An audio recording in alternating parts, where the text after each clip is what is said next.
This podcast is a Digital Diamond Network production. Any of you radio personalities think you want smoke? Call me Mr. Chimney. I want smoke. You are now tuned into the motherfucking greatest. I want all the smoke.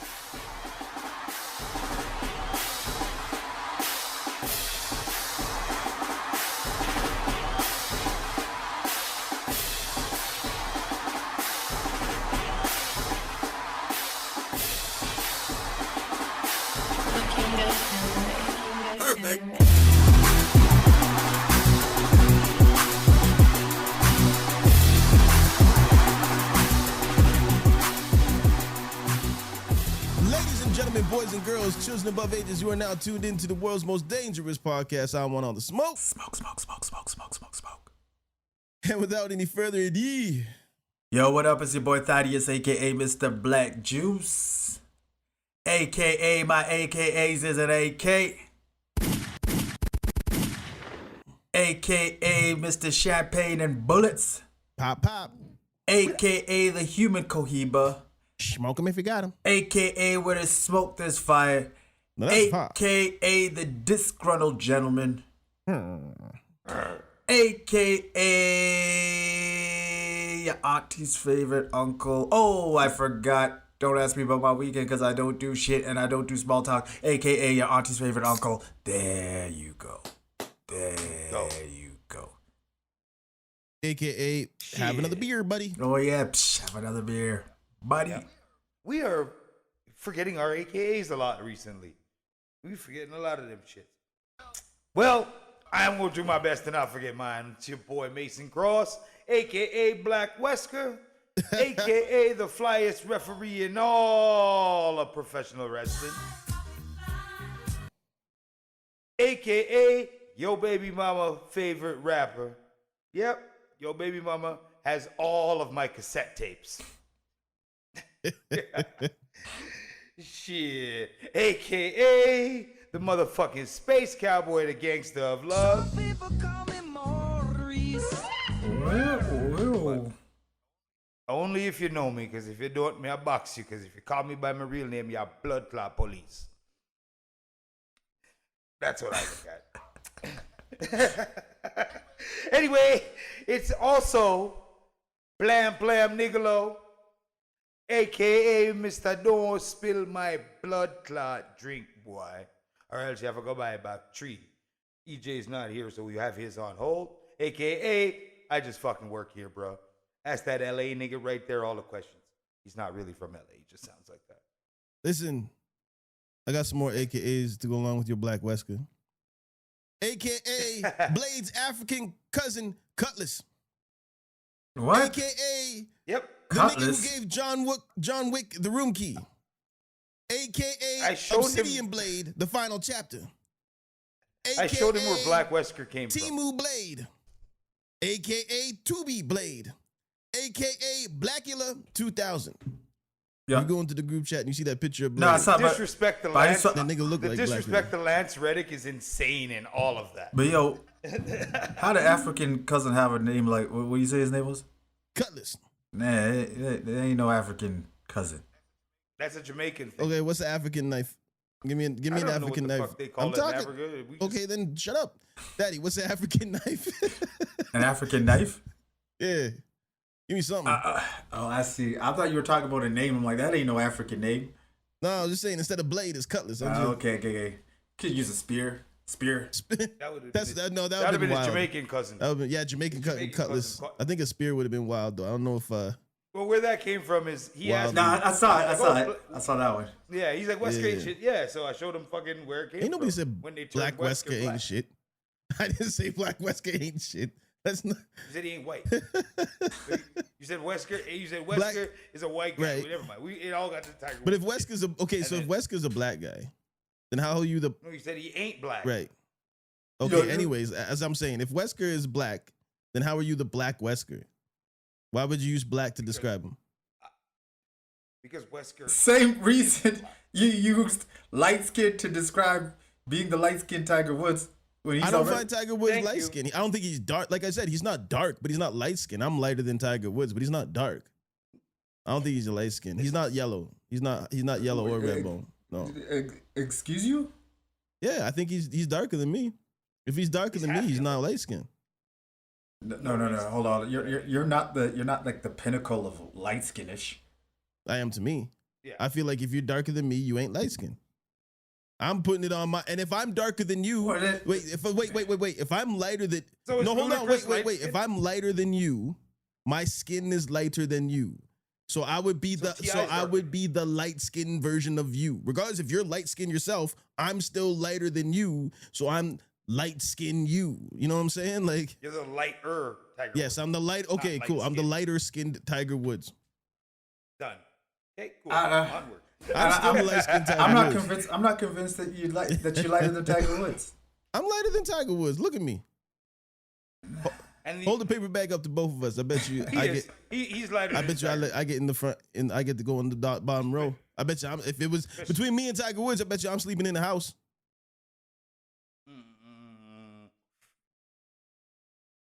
Yeah. I mean, you both would be. You might have a nicer room, but and it's your boy, Will Hayes, aka the habitual line stepper, Willie Camosi, murderer, aka the aristocrat. 'Cause we drinking with our pinkies up too, little motherfuckers. Oh, shit. What are y'all sipping on? Waddy. Captain Morgan, and it's spinning, nigga, they spinning. Yeah, it's my Captain Morgan, my spinning Captain Morgan. This nigga got everything for his ADHD, don't he? Everything. It's like a fidget spinner. When you're alcoholic fidget spinner. Thaddy, what are you sipping on? Thaddy, what you sipping on? Oh, just water. Just water? Yeah. No doubt. Well, hold on, though. We know who you are. What kind of water? What mountain in the Alps of Switzerland was it sourced from? Swiss Alp water. Hold on. The nigga with and you are also the nigga with a spinning cup is asking me about my tap water. It's hey, listen. AKA I'm just saying. Hear ye. Here. The ombudsman. Hear you. The town crier. Wah. Illuminati Giuliani. Ladies and gentlemen, submitted for your approval. Eyeballs to the sky. EJ's not here today, so the truth is literally out there. Because in here, we fucking everything up. AKA, have you taken the opportunity to... Thank you. Have you taken the opportunity to accept the teachings of the great Will Hover's Witness? Because I'm out here saving everything. I accept these hoes, Will Hover's Witness. I still haven't found a way to mold that into each other. AKA, my mouth is a curse, but my tongue is a blessing. First here. Will Hover's Witness. I just like that ad lib so much. Yeah. He's also saving EJ $17 on some $30 gloves at the Stamps game. I say that was wild. My man's came to the Stamps. You are no longer the bougiest nigga here. He walked to the train like this. He was like, when we went to meet him, I was like, nigga, you cold? In his shoulders. He came with a hoodie and track pants in the rain. I'm like, this nigga don't want. He's not. The game's like 2 hours, dog. So you bought him gloves? I didn't buy him gloves. I got a discount because I got season tickets. So he bought the gloves, but the season ticket discount brought him down a little bit. I didn't buy him gloves. A little bit. Nigga, it brought him down $17 from $25. What the fuck kind of sale is this? That's $8. Yeah, $8 it brought him down. You know what that sounds? You know what it sounded like though? It's like you go to the swimming pool, you forgot your swim trunks, so you buy some goggles. So now you're swimming in your jeans, but you can see underwater. This nigga freezer just as long as my hands are cold. He had the drinks in his hand too. He's holding the drinks. He's like, man, I need me some gloves. They sell gloves here? I was like, yeah, if you want to buy some overpriced gloves with a horse on them, they just over there. AKA, my mouth is a curse, but my tongue is a blessing. Pause if Shorty acts up, I'm going to teach her that lesson. The silver tongue gorilla. You ain't got to pause if you're talking about a shorty, dog. Rah, yeah, true. Rah. True. AKA, Timothy Hayes. My pronouns are that nigga. Who nigga? And I wish a nigga would. Lighter skinned Tiger Woods. The lighter skinned Tiger Woods. The lightest skinned Tiger Wish a Nigga Woods is my name. Tiger Wish a Nigga Woods. I'm out here golfing, nigga. I'm swinging clubs. Sit your $5 ass down before I make change, a.k.a. Call me Mr. Chimney. Because I bring the smoke in many flavors. Young Shisha, hairy motherfucking hookah, nigga. How y'all motherfuckers doing? What up? We royally fucked up the AKAs today, but that was fun. Yeah, we did. Hey, listen, the AKAs are supposed to be fucked up. How was y'all weekends? What y'all get into? You know my answer. Yeah, I know your answer. Don't ask him shit. He's gonna cuss you out. Even when he does do shit, I bet you just sit here like he don't do shit. He's gonna cuss you out. Last night I did some wrestling. I met the great Chavo Guerrero Jr. None of your business. We ain't gonna go into all that. But that was it. My weekend was basically wrestling and music. Right. You don't want to talk about meeting Chavo Jr.?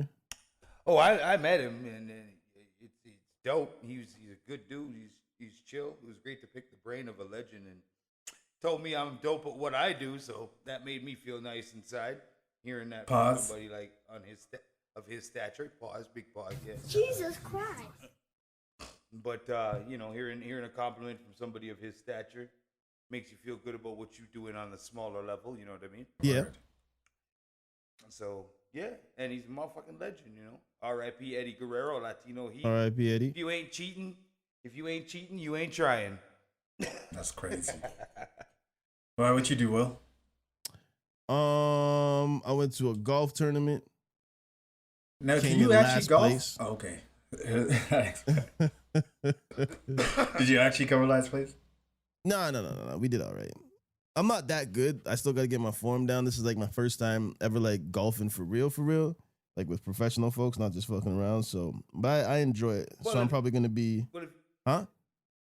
If you came in like anywhere but last place and you were golfing with professional folks, yeah, take that as a motherfucking compliment. I mean, it is what it is, man. Yeah. I'm gonna be at that range. It's not like it was a tournament with like I think there was like 40 or 50 people, right? For Shorty's pops who passed away. It's like a memorial tournament out in the mountains and stuff like that. It's pretty dope. Like a whole banquet and a whole bunch of different shit, silent auctions and shit too, right? And it raises money for a good cause. But and I was on a team. We had a team of 4. So where the longest drive is where you play from. So it's not like we wait for everybody to go and then wait for everybody to go. So it's like we didn't come in last because I had some professional people I was golfing with. If it was just me against a bunch of motherfuckers, I would still be on the 8th hole right now. Right? They would have put a tent up for me and I'd still be out there. But I got some good tips on how to actually swing the club and like how to move my hips and shit like that when I'm swinging and where to look and all that shit, right? So yeah, I mean, I think I fucks with it. Golf is a good sport. I'm gonna go to the driving range on the weekend, maybe even to that virtual golf place. We all gotta check that shit out. That virtual golf, that's dope. Y'all niggas golf? Nah. I do whatever, as long as it's fun. I tried it a couple times. Pause. And I'm just not good at it, and I don't like doing things I'm not good at. Yeah. But see, that's the thing though. Sometimes being not good at something is part of the fun of it. No, Yeah, that's but only you- bowling. like- That's only bowling, dog. It's only bowling. Not only bowling. Golf, I like golf. Sometimes you fucking hit the sand trap and you fucking laugh at yourself. You know what I mean? Like, Yeah, maybe the first couple times, but then after, I don't know. It gets this nigga said frustrating. Every shot is going in the water. It gets frustrating, yeah. I hate So I had my 2 experiences. One time I went with like some homies. We were just fucking around like the first 9, and then on like the back 9, we were actually kind of trying, and I found that was actually kind of fun. And then I went for like a bachelor party, and the homeboy I was with was just fucking around the whole time, and it just turned me off from it. Like I was like, this is a stupid sport. Like it's just, and I'm assuming it's probably because of the people. The people one you whole with while, and shit. yeah. But I just was like, it's too expensive of a sport for me to just like go Pick and up like, it, yeah. If Like I I'm fucks not with even it. having fun like the first couple times, I'm like, Yeah. I ain't gonna waste my money. It's to me like it's somewhat relaxing. It's quiet out there. It's just it's like a sport you're in with yourself, right? Like even if you're competing, then someone's like a sport of just you. and you get that shit down, you swing that club, man, you hit that ball, like I'm telling you, the shit's, I don't know, I just fucks with it, so. Yeah, next time we gotta go to that virtual shit. But I don't like be out there fucking around. I can see if like you out there and people just goofing off and fucking running around the carts and shit like that. I'd be like, Yeah. Yeah. Like I'm an adult. I believe that there's like certain things that are like supposed to be horrible at, and it's supposed to be fun to be horrible at. Shit like golf, karaoke, bowling. If you're horrible at it, that's when it's fun. Like, you know what I mean? Like, See, I agree with everything except for golf. And the karaoke. I don't like doing I don't want to fucking trying to hit notes and like nah. Unless I'm like dead ass drunk, like. Well, I mean, in general, I think what he's saying is like, karaoke's kind of designed for you not to. It's designed for the unprofessionals. You know what I'm saying? Yes. It's something that's designed for the unprofessionals. But I'm not a huge karaoke-er. Can either you niggas like sing, like properly sing? Yeah, I can hold a few notes here and there, like, you know what I mean. Never mind that. Sit here and say I'm fucking. Daddy, you ain't got none of that. Nah, so I'm like, what the fuck am I singing for? I got a question though. I also went on a fucking hike, and my question is, why do fucking people do that shit, man? Why do people go on hikes? Hike? You mean why do people walk? Not just walk. Like, I walk all the motherfucking time. Why do people walk in places this is not comfortable to walk in? Designed for walking? They have first of all, we get to the fucking thing. It says, hey, make sure you got everything prepared for a bear attack because bears are here right now. That part. And I'm like, what? Why? No, babe, let's just go, babe. Okay, next thing you know, it's all uphill and not just hill, mountain. So now we hiking up that damn mountain because she wants to go see a goddamn canyon. And it's rocks and twigs and my ankles is twisting. She tricked me so I didn't have any type of... I'm in my motherfucking Air Maxes. Those aren't hiking shoes. You know what I'm saying? I got plantar fasciitis and shit like that. The bottom of my feet hurting, bugs all over me and shit. Spiders and webs and things that look like flies, but they bite you still. And then we get to the goddamn canyon. I'm like, this ain't a canyon. It's a river that got dammed off back in the fucking 20s. It's a white people thing. So I'm like, listen, you gotta understand. She's like, you want to go all the way? I'm like, no, I don't want to go all the way. I want to go home now. She's like, did you have fun? You got to see nature. I didn't get to see nature. I'm trying here catching my damn breath. I'm fat as fuck. You know what I'm saying? I'm trying to catch my breath. My heart hurts. My feet hurt. My knee hurt. I'm 45 years old. No, I didn't see nature. I got sweat in my eyes and shit like that. I'm going back. Yeah. I didn't do this. I was here. And I said, I did this for you. I said, yes, for you. Don't ever ask me to do this shit again, woman. Ever in your life. Don't ever ask me to go back hiking. Nothing. You want to walk? We can go to motherfucking, whatever the parks. We live in up here. There's like 1,700 different parks in this one neighborhood. So you want to walk? There's a treadmill down the street. Like, fuck out of here. This fucking go in a circle. Never in your life. I did it. This nigga said we can go in a circle.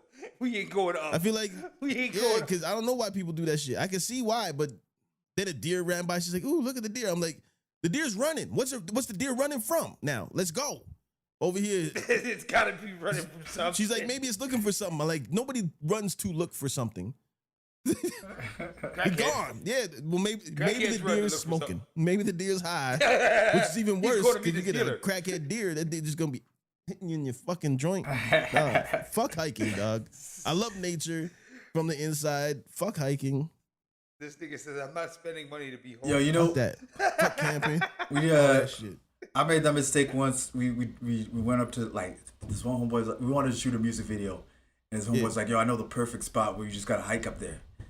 And I'm like, okay, how long is the hike up there? He's like, probably like maybe like an hour. I was like, all right, cool, make a day of it or whatever.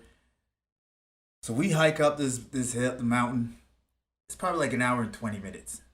Still not the worst thing. You get to the top and it's like, yo, this is dope. Like we shoot the video up there. It's actually kind of dope. View and shit. Yeah. Nigga, when I tell you the trek down back was like 3.5 hours. How in the fuck? Because you can't go back. You can't go down. You gotta go down.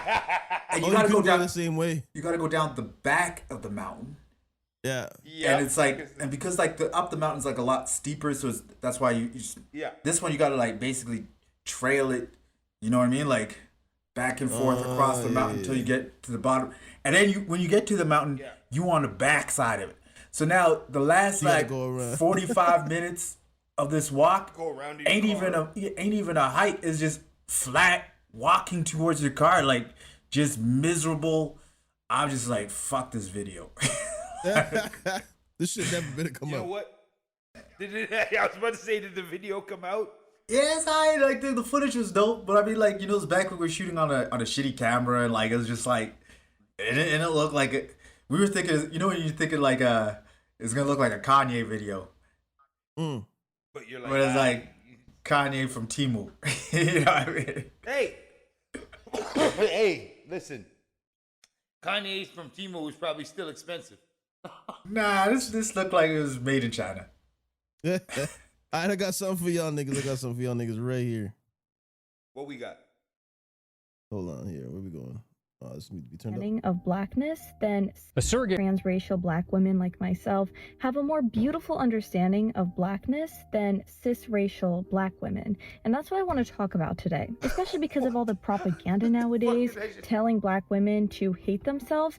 Someone that chooses to present as a black woman every single day, that's incredibly beautiful. One of the most common questions I've been asked is, are you planning on getting any medical procedures to help affirm your transracial identity, like melanin replacement therapy, things like that? And the answer is no. Trans black women are black women, regardless of what our bodies look like. I don't need to change my skin color or my hair or my makeup or any other physical characteristics to prove to you that I am black. Saying that I need to pass as black is actually trans race phobia. It is TERF rhetoric, transracial exclusionary feminism. 1 second. Oh, and by the way, Free Palestine, my Starbucks identifies as Duncan. Inshallah, Shabbat Shalom. All that good stuff. So I do want to educate everyone on what it means to be a black woman trapped inside a white woman's body, trapped inside an Asian woman's body, which is what I personally am, which means I am both trans Asian and trans black. Transracial identities are valid. My pronouns, which are currently ni hao, are valid. All identities are valid. So if you are here to actually listen and learn, you can stay. But do not call me white. I do not identify with my race assigned at birth. Transracial black women like myself. That shit, of course, that was satire. The shit was hilarious because it was As you- satire, but I I wanted was to about play to that say, for y'all as you can niggas. see, I'm wearing headphones and I leaned in to hear better because what the fuck? I know for a fact. I'm wearing headphones and I went, huh? Nigga, let me hear this shit better. And yeah, no, as soon as I heard, that's a skit. That's a motherfucking it's definitely a skit. 'Cause ain't no motherfucking way Rachel Dolezal syndrome is a real thing. I mean, yes, it is because Rachel Dolezal exists, but yeah, no, I got nothing. Yeah, I mean, That's just hilarious. according to Will Hayes, she's just light skinned, right? She's light skinned. If she's lighter than the one next to her, yeah, you light skinned. Yeah, for the record, no black woman I have ever heard has ended a sentence with, quote, all that good stuff. Ever. Ever. I've never Method heard. Man did. He's not a woman. Black. Yeah. You can't. Whoa. No, you can't. That's You my argument cannot. for everything. Whoa. You Yeah. cannot. Why would you do Yeah, any of y'all copping the new G Unit kicks? Hold on. What was the wait? There's new Hold on. G-Unit kicks? What was the point of that beautiful segue of That was just for a transracial? laugh. That was just for a laugh. No discussion needed. Oh, it's just No for a laugh. discussion needed. No The discussion. shit was needed the because shit it was skit. satire. It wasn't real. Like she was It was on there definitely a having fun. skit. Like if you go to her page, she like just cracks jokes. She's a comedian, I think, but it's Okay. fucking hilarious. She's sitting there wearing I'm black and it says her shirt says black and proud, and it has like that Afro art, like the stuff like that was on cross colors and shit. It's fucking hilarious. Niggas are on some weird shit because it's like Ah shit. nigga, but Yeah, I think everybody's on some weird. We took over the white and proud group. Now it's a black group. Like it's just. Like, I think the world is the whole weird. point of that to me is just people just need to stop taking shit so seriously. Yeah. You know what I'm saying? Get back to fucking real life. A lot of this shit's just getting out of hand, whatever. But whatever. You getting them G Unit kicks? Nah, son. Wow. What? I didn't No? even know You they know were what? reunions. I They're haven't coming even back seen out. them. He's re-releasing them. Are the same ones that like they look exactly like the ones from before? Then Yeah. nah, son. You don't like them? I have. Now I'm getting one in every color. I had the OGs. Nah, I can't never. 'Cause I worked at Athlete's World when they dropped, so I was just like, okay. Athletes Why not? World. That's You already a know. blast from the past. Do you think they? Bro. Do you think they're ugly? Me and Davin. Shout out Davin. Davin Rowe. Oh Yeah. word. After I worked there, Nigga, the I was fucking the G manager unit of kicks. They give a fuck about no goddamn motherfucking Athletes World. We're getting into Nigga, that. Let us tag. why aren't you buying the fucking G unit kicks? I mean, we're talking about. Because I they used to look the work same with as they did I used to work before. with fucking Davin. That fucking nigga. No, who Because gives a they fuck? act like they wouldn't because they weren't. They look the same. Move on. That's Nigga, why. I'm not asking you. You didn't even say anything yet. He answered. Daddy, why aren't you getting? I've never liked the look of them. Yeah. The silhouette's too like bulky and like misshaped almost. Like I just Yeah. you like them? I thought they were slick. I like them better than the S Carters. The S dots, like Nah, I feel That's like the not- G units kind of look like a failed skate shoe almost. Like for real. no, Mm. To me, they kind of look like if you take like the Air Force lows, and just added some extra shit like that. Yeah, that type of aesthetic. Cross, you ain't getting them, or you is? I had them before, and I'll be honest, they weren't the most comfortable shoe in the world. Right. Because I don't know how they're built, but they're tight as fuck in the toe. Right. Like, so I don't know unless they changed that. But other than that, if they still look the same, they were just pretty plain. I'll be real. When they came out at the same time, every rapper was dropping shit. Yeah. And I was rocking the Birdmans back then. The Birdmans. Yeah, no, I ain't gonna lie. The Birdmans were. I had a Birdman every. I had a color. pair of black Birdmans with the green on them. Yeah, I had the Birdmans. Like, that's what I was dealing with. But and like I said, I worked at the Athletes World, so I got them and I wore them like maybe 4 times, and then I was just like, nah, these ain't it. I had the G units, the S dots, the Birdmans. I had the Birdmans later, I think, though. Yeah. But I had the Funkmaster Flex lugs. I had a bunch of lugs. Yeah. I had more lugs than a motherfucker. I thought lugs were cool as fuck. I had the Wallabies. I had the You know the G unit. I like the color scheme with like the blue, the white with like the blue accent and a little bit of red. But I'm just not feeling the shape of them. Same shape, right? Yeah. I bet you they fit the same then. Probably. Unless they got like manufactured by, well, they're Reebok still, so. Yeah, so probably not. And I never really had a problem. Oh with yeah, Reebok, the S Carters were worse. Yeah, the S Carters weren't even fun. I rocked the fucking Iversons when they came out and all that shit. So Reebok they weren't horrible. It was just those specific shoes. I definitely got the S Carters because they were just S dots, dog. Just to step into the club, like, I got the S dots on my feet. Yeah, I actually got into. I was battling somebody out front of Nyla, and I thought I was wearing the S Carters. I was drunk as fuck, and I'm like, I'm gonna be slick. I'm gonna throw the S Carters, and I'm gonna throw that into the rhyme. I'm like, S Carters on my feet, and then this nigga looks down at me. He's like, you ain't wearing S Carters, and I was done. Like I got clowned the whole time. I'm like, oh fuck. I was just wearing like regular Nikes or Adidas or something like that. Nothing crazy too. And you had to be like, no, I got them at home though. Yeah, exactly. Yeah, they're at home. They're at home. That's what the moment he knew that was a written. Yeah, niggas is like, nah. Like, oh jeez. And you know what's wrong? You know what I want to think? Like, why? Like the appeal of like just meeting a nigga outside the club after the club and battling him. Like, why did we do the that? appeal of meeting it? Like we were just like not even meeting a nigga. It's like, oh yo, what up, nigga? What up? Like, we met him, and all of a sudden you spit bars. Oh, you spit bars. But next thing you know, you're battling a nigga. Like, you remember? It's just random. It's crazy because battling before used to just be like, yo, let me spit my hottest rhyme, you spit your hottest rhyme. It wasn't like now we gotta study. Yeah. And I remember like the first time I actually lost a battle was to Ace.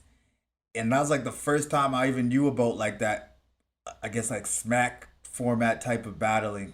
Yeah. So like I was spitting with like a dope ass flow, you know what I mean? And I sounded way better than him.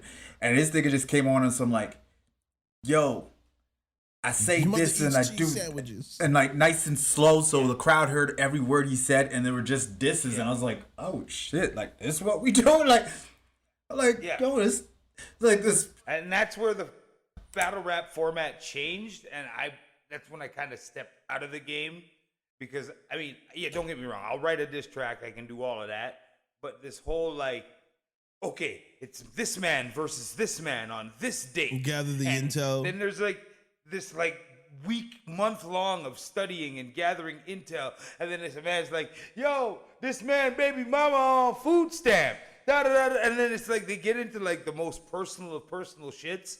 I don't know if they like clear it with each other before they spit it or how they work it out, but it's like, to me, the way these guys do it, it's like, I remember showing up to a battle, like, remember the Eliminator? And you pull up, and it's like, this nigga was in the battle, this nigga was in the battle, this nigga was, anybody who had the money to put in the $10 to the $20 was in the battle. And it was just an eliminator, like, you're up against this guy, you're up against this guy, you're up against this guy. You're praying that you're not up against me. And you know what I mean? Niggas saw me walk into the place and they're like, you know what? Let me get back my $10. So, like, I get it. Like, you know what I mean? So that was the battle rap that I'm used to. Not this, like, you know, it's a boxing match now. Like, they setting it up, and like, don't get me wrong, I'm not taking anything away from it, because Solo is a monster. And that nigga's fucking hilarious, bro. Like, real talk, he is. And he's like if 38 Special would just concentrate. Who put me up here against this fool? Scoobily doobily doobily doo. Doobily doo. Like the dumbest of dumb shit. But it's like, I can appreciate it. You know who he is? You know who he is? I sometimes I catch his shit on TikTok. He is the motherfucking Red Fox of battle rap. Hands, see what I mean? Motherfucking like, down. Like some of the shit he says, like, this dude's hilarious. My heart, I'm coming. It's like, you know, I'm coming to see you. Like, you know what I mean? Pause. You're too late. I already had to. Yeah, you were I thought you was looking for that. The Jesus Christ. Nah. You want to yell out? You coming? Go ahead, nigga. Whatever. Whatever, nigga. That's on you. I used to watch the show. I don't know about you. But anyway, yeah, he's the Red Fox of battle rap, and like you old ass that nigga. kind of shit. when it first came out, like the first runs, you fucking old ass geriatric ass nigga. Yeah, you used to babysit me, nigga. We used to watch the motherfucking show. No, I'm a grown ass. Old ass nigga calling me old and has age on me. Gosh. It's wild. Light-skinned activity. Do I? Light-skinned activity. Do I? I mean, yeah, you do. Do I? You do. I mean, you can. Unk. You do, Unk. Unk, what's the? Unk, come to my house and grill it up for the unction. But anyway, what the fuck was the point? Yes, battle rap has changed, and I don't know. That's when I stepped down. I've always just been about off top. Off top. If you coming at me, pause. If you're gonna try and battle me, come off top. Pause. Nigga, you just need to walk around with a tape recorder and just listen to what you say. Nigga, and I'm like at the end of the night, play it back. I do not need to do any of this. I'm just used to niggas. I'm just used to niggas coming on me. I don't know what you said. Wow. Whatever you said, nigga. You see where his brain went? You see what I mean? Coming on me, nigga. What the fuck? I got something serious for y'all niggas. I really want to discuss this shit, but it's like a little scenario. A surrogate was carrying a baby for a couple in California when doctors discovered the fetus had a life-threatening heart condition. The surrogate says the couple wanted her to end the pregnancy, but she refused. The surrogate is McKenna West. Her lawyers say that after learning of the diagnosis at around 20 weeks, the baby's parents pressured her to have an abortion. West continued the pregnancy instead and eventually moved to Texas, where most abortions are banned. The parents, Omar Ahmed and Nasheen Gilkar, say in court documents that West broke their surrogacy agreement, and a California court determined she had no legal or physical custody rights to the baby. So what happened once the baby was born? The baby has hypoplastic left heart syndrome, meaning the left side of the heart prevents normal blood flow. Without treatment, babies with the condition can die within days or weeks. West and her lawyers raised concerns that the parents might refuse life-saving treatment after birth, but the parents say that's not true. Ahmed said in court filings that refusing surgery had never been their position and that they had been consulting with doctors to make informed. So basically, the gists: who's entitled to the rights of this child? If the parents, so you have the surrogate who's holding the baby for the parents, find out that the baby has like a disease or whatnot. The parents say, we don't want it anymore. The surrogate's like, you can't force me to kill this child. You can't who if someone changes their mind in this situation, whose is it? I honestly think it's the person who's carrying it right now. Because technically, okay, let's say she carried the baby. Then the couple, the original couple, carried the baby. And then they had it, found out about the heart defect, gave said baby up for adoption. And then this person adopted it. Does that person still think they have the rights to it then? To me, it's in the same vein. It's like, I found out my baby is sick. Yeah, I found out my baby's sick. I don't want it. Okay, cool, then I'm going to keep it. Done. I think the argument's over. I think the person, they don't want it, go get another surrogate now. Because you want me to carry another one for you because you don't like this one? Well, they didn't say all that. Go find another. No, they didn't say all that, but I'm getting the gist of whatever. But go find another surrogate. I'll take care of this one. So I believe the surrogate has the right to do with her body what she chooses. So if she chooses not to have the abortion, that is absolutely her right. Her business. Now, the question is, why she has no jurisdiction over this child once it's born? So like, she's just gonna give birth to this kid and like wash her hands of it. You know what I mean? Like, I think that's yeah, because I mean.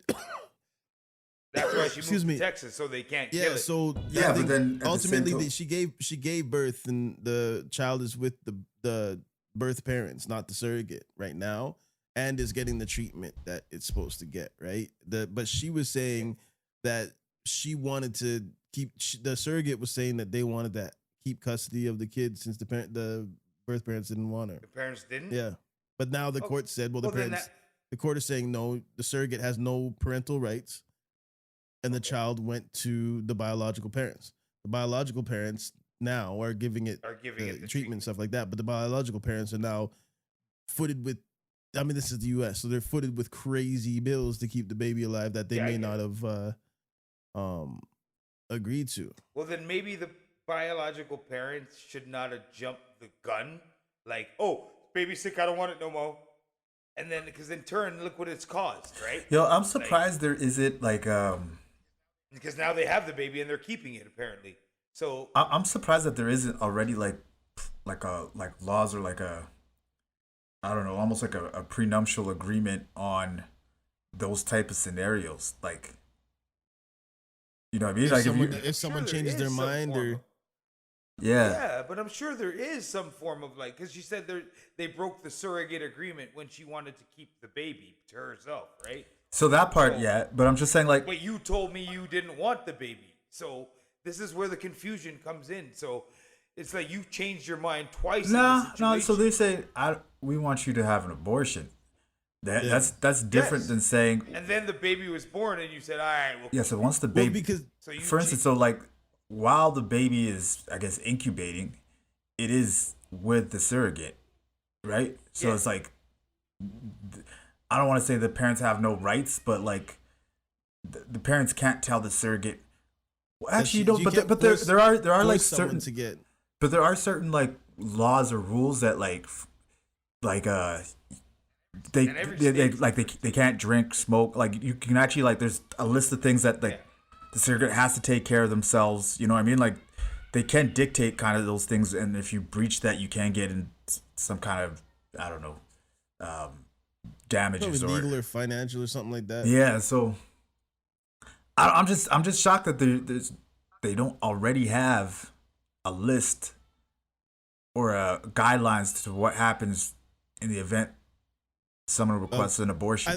I think the way kind of how it sounds, where when they say that she broke the surrogate agreement, I think they may have already have that in there when she signed it. That if there is a sickness or if we decide up to a certain point that there's something let's say there's something detrimental to the child or detrimental to the health of the surrogate up to a certain point to where you can terminate the pregnancy. I think they may have had that in there. And I mean, that's why she moved to Texas.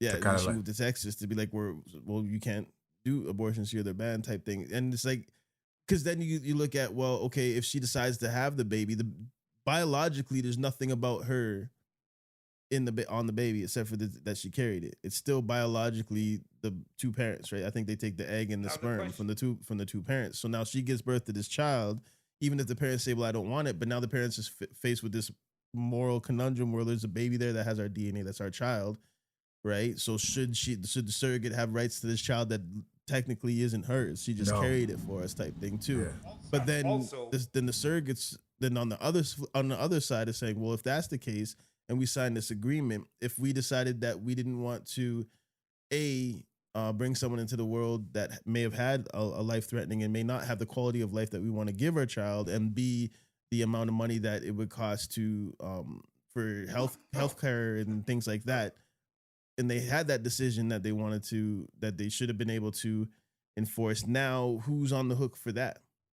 If the surrogate went out of her way, so she had to give birth, and the parents had to take custody of the child, who's on the hook for those costs and everything like that?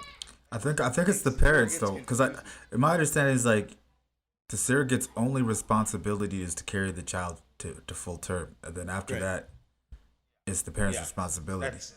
That's the surrogacy of it. Just carry the child, and then it's ours, right? And that's also rough because as we all know, women get attached to their pregnancies, and that's another part of it too. Is like when you tell this woman, I don't want this child because it has so and so defect. Now this woman is probably starting to feel attached to this child, so she's going to start the process to say, okay, I want to keep this child. So, and then they change their mind again when the child is born. Well, what difference does it make? Like that surrogate was never going to be a part of the child's life. Like it was, you know what I mean? But like I said, she could have started the process to be a part of this child's life. Like I said, she's a surrogate, right? So it's not her sperm or not her egg and not a man of her sperm. So now she's moved to Texas. Now let's start the process to see how I can keep this child. But then apparently these other people changed their mind. Now the child is with them, receiving the care. So it's like, it's a very odd situation. So I really don't have So Will, does it specify that the surrogate wanted to keep the child, like keep and raise the child, or to just? I think she wanted. It was like a custody thing. She wanted to keep it. So then, yes. Yeah, but then because the people changed their mind. Not even that they changed their mind. Like they didn't want to kill a child. Like, and they want the child's born now, right? So it went through term. Like, before. Right, we got to a certain. They got to a certain point, and then after that certain point, well, the abortion's not in the cards now, and this is still our child. We want to have our child now. Yeah, of course. You know what I'm saying? So I don't think it was like a changing of mind and changing a mind like on a whim. I'm pretty sure these decisions weren't made off of like a coin flip. But the thing is like, okay, now you broke the surrogacy agreement. You were supposed to terminate the pregnancy at a certain point. Now we have all these medical bills and everything like that. Since you broke the surrogacy agreement, do you think that she should have to pay for some of that? Contractually, yeah. Yeah, she fucking ran off to Texas and did. I don't know if it's contractually, but it's agreement wise, whatever. Well, I don't know if that's part of the agreement though. Like, but I do feel like I don't know if it's morally, but like ethically, yeah, you should. Someone expressed to you that this is not the type of thing that they wanted to continue with, and you made it your decision to, we're going to do this no matter what. So I feel like then you should bear a little bit of the responsibility. So if a father doesn't want the mother to keep the child and she decides to have it anyway, should he pay child support?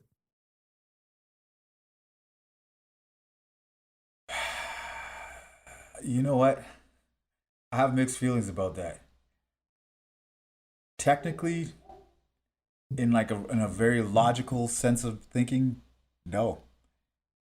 You know what I mean? Like if the father has no option, like if the father has no say in like, do you want to keep, like the woman gets to decide, I'm keeping this baby, and the father's like, I'm just not financially there yet. I'm not emotional. Whatever his reasons are that he doesn't want the baby, she gets to make that decision. So why can't he make a decision whether or not he wants to, you know what I mean, contribute financially? I agree with Daddy, but then there's also, like he says, technically, but also then there's the other side where morally, that's just like you've created your child. A child, you have to help bring this young man or woman up in this world. You have to do something to, you know what I mean? So let's say the woman wants to get the abortion and the man wants to keep it. Should that be? The man's like, you can't do that. I'm here to. I want to raise it. And the woman's like, no. Yeah, I mean, if the woman gets to make that decision, then he should be able to make the other decision, right? Yeah. So, and I feel like if a woman says no, I don't want to keep it, no man should be able to force her to keep it either. Right. And I'm just looking at it from like almost like a, I don't know if a legal standpoint, like a black and white logical. But at the end of the day, there's a child involved, and if you're asking me what's best for the child, then my answers are completely different. Yeah. And here's the thing: my mom always told me that life isn't fair, and fair isn't always right, and right isn't always fair. You feel me? So when it comes to those things, it's like, oh, men and women equal, right? Certain things they get to make the decision on, and certain things we need to shut the fuck up about. And you know what I mean? And that's how I look at this whole abortion situation. It might not be fair to us in the whole situation 100%, but sometimes some things are just right. I feel like there's more nuance to it as far as as far as like abortion or anything like that. It's not my place to tell a woman what to do with their body, but if we both made that child, I feel like we both should have a say in if we want to bring that child up or anything, like, you know what I'm saying? Yeah. Like if this is just all hypothetical. This is all hypothetical, but at the end of the day, they're like, I don't want to keep it. It's like, well, I do. Like, I feel like some of the man's, even though it's her body, she got to carry it. She got to deal with the whole pain and the labor and the changing of her body, and body may not be changing back. And the whole, now when I'm on the trampoline after the kid, I pee a little, like all that stuff the woman has to deal with, right? So, but then you have to also think about, like, then it comes down to like the relationship. Is this the person for you, and do you want the same thing? Well, probably not. Right? Like a lot.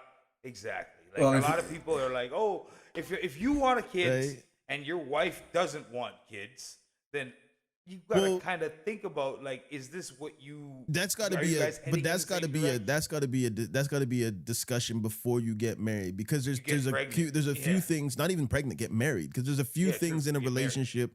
If you get married to someone, there's a few things that your relationship will not survive, and one of those things is not having the same ideology of children. Because if one person wants to have kids and the other person doesn't want to have kids, whatever decision is made, there's always going to be resentment with that. Always. Right? So you have to be on the same path. That's how I feel. I feel like you can't be in a lifelong relationship if you don't at least are on par with that. Right? There's other things too, but that's one of the major things to me. But I feel like that nuance, I think I understand that, but I feel like would be someone that's they're in a relationship, or maybe a mistake happened or something like that, right? But they may already have kids. And there's maybe oops, you know what I'm saying? Everybody got that one. I don't think of that situation, though. They're 13 years younger than the rest of their siblings because they were a oops type thing, you know what I'm saying? But in that situation, there is no, like, well, you know what? I'm not like, if me and my wife had another kid, I'm not gonna be like, oh, I'm not supporting that kid. Like, you know what I mean? That kid sitting at the table with no plate. Yeah. The other kids just eating. We agreed on 3. But you out here popping out extras. You out here popping out extras. We never agreed on that. One's on you, babe. Yeah. Sorry. Should have unwrapped your legs. We have a whole debate that we've gotten to before. I think this conversation's over before we start getting in trouble about that type of stuff. We had a whole debate before. I'm gonna ask y'all a question. I believe that Murda asked this before. Just the catalog, just the music. Yeah. Take away the whole mystique and the ambiance and the person before. If we're looking at just the music, who Just putting on has a better catalog, R. Kelly or Prince?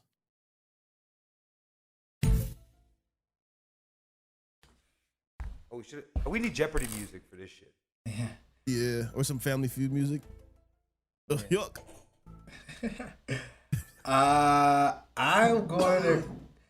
I'm gonna go with R. Kelly, believe it or not. R. Kelly. Fatty picks R. Kelly, and why is that?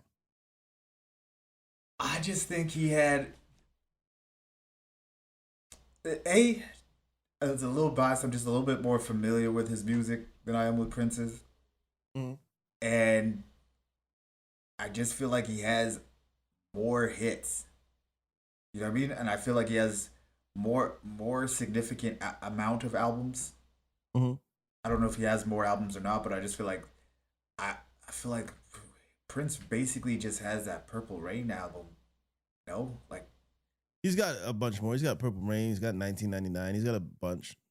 Yeah, but like which one? Like Man soundtrack. Yeah, I mean, but like, you know what I mean? Like, he's got, don't get me wrong, he's got albums, but like, there's only like 2 of them that are just like, we consider monsters, where I feel like R. Kelly has like 4. And I think Kells was really predominant in our culture for like almost for the whole from early teens. Like just having consistent music. Yeah. Like, right? And here's another reason why I agree with you. Kells, I don't think Kells has a bad album. Like now, and I don't think Prince has a bad album, but Prince has okay albums, like an okay album. I think everything. You gotta be you have to be a Prince fan to fuck with Prince. Yeah, like you know what I mean. And Kells like that, you know. When he chooses to put together an album, he's like, I'm gonna make sure this is the best of my shit, hardly filler, and here you go. That's why every single album he gets nominated, it goes platinum, it goes this, it goes that. And Prince too, but Prince had an aura about him that people were drawn to. Kells, I think people were just drawn to his music. Prince was phenomenal. I don't know if Kells's aura is what drew people. I think it was his voice and it was his music and the way he could turn like a music video into a movie. I think to answer in 4 minutes. For me to answer this question is, do you think Prince would have gotten away with pissing on high school girls for that length of time? I gotta get a drink. This fucking I feel like they would have thrown the book at Prince in 87. You think so? You know what I'm saying? I think they would have thrown the book at Prince in 87. You think I actually think Prince would have a better chance than R. Kelly of getting away with it based on just the music. I think Kells made music that so many people fucked with that people took a blind eye to it. Well, I feel like Prince was just more beloved by the public. Yeah. You know what I mean? Like, I feel like even for myself that I like R. Kelly's music, but like, I don't give a fuck what happens to him, really. You know what I mean? Right. I'm And back done with considering that, like, I don't really listen to a lot of Prince, I feel like he's too much of an icon that I would not want to see him go through some shit like that. Like, I don't know. But again, this is supposed to be only about the music.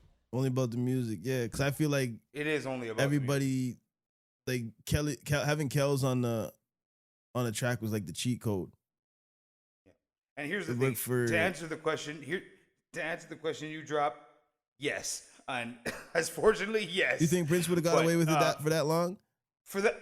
Nigga, with the music he was doing at that time in the 80s? Nigga. People, because don't know. Look how long they claim Michael got away with shit. No, but the thing is, not with Michael, because Michael, we didn't have, we didn't have video evidence. We didn't have motherfuckers talking about it behind the scenes. We didn't have motherfuckers driving Michael to pick up people from schools. What I mean, when I say getting away with it, Kels was not doing it behind closed doors. You know what I'm saying? This nigga was picking up girls from high school. He was marrying girls and having them put out albums, dog. R.I.P. to Aaliyah. So what I'm saying is like that when I say getting away with it, I don't think Prince could have been that public. We knew we had song before R. Kelly had a whole career, phenomenal career after Dave Chappelle dropped Piss on You, the remix to Ignition. This is a song about pissing. Like, people knew it was, nigga, I'm not in the industry. I knew Kelly was pissing on bitches, high school bitches. Honestly, when his wife was 15 years old. 13, like, Aaliyah 13, dog. And here's it, and then it goes back to like her greedy ass parents, but that's a different conversation. Like, how you sign off on this? But like, it was like Jerry Lee Lewis. Yeah, we let music and greatness shield people from a lot of shit.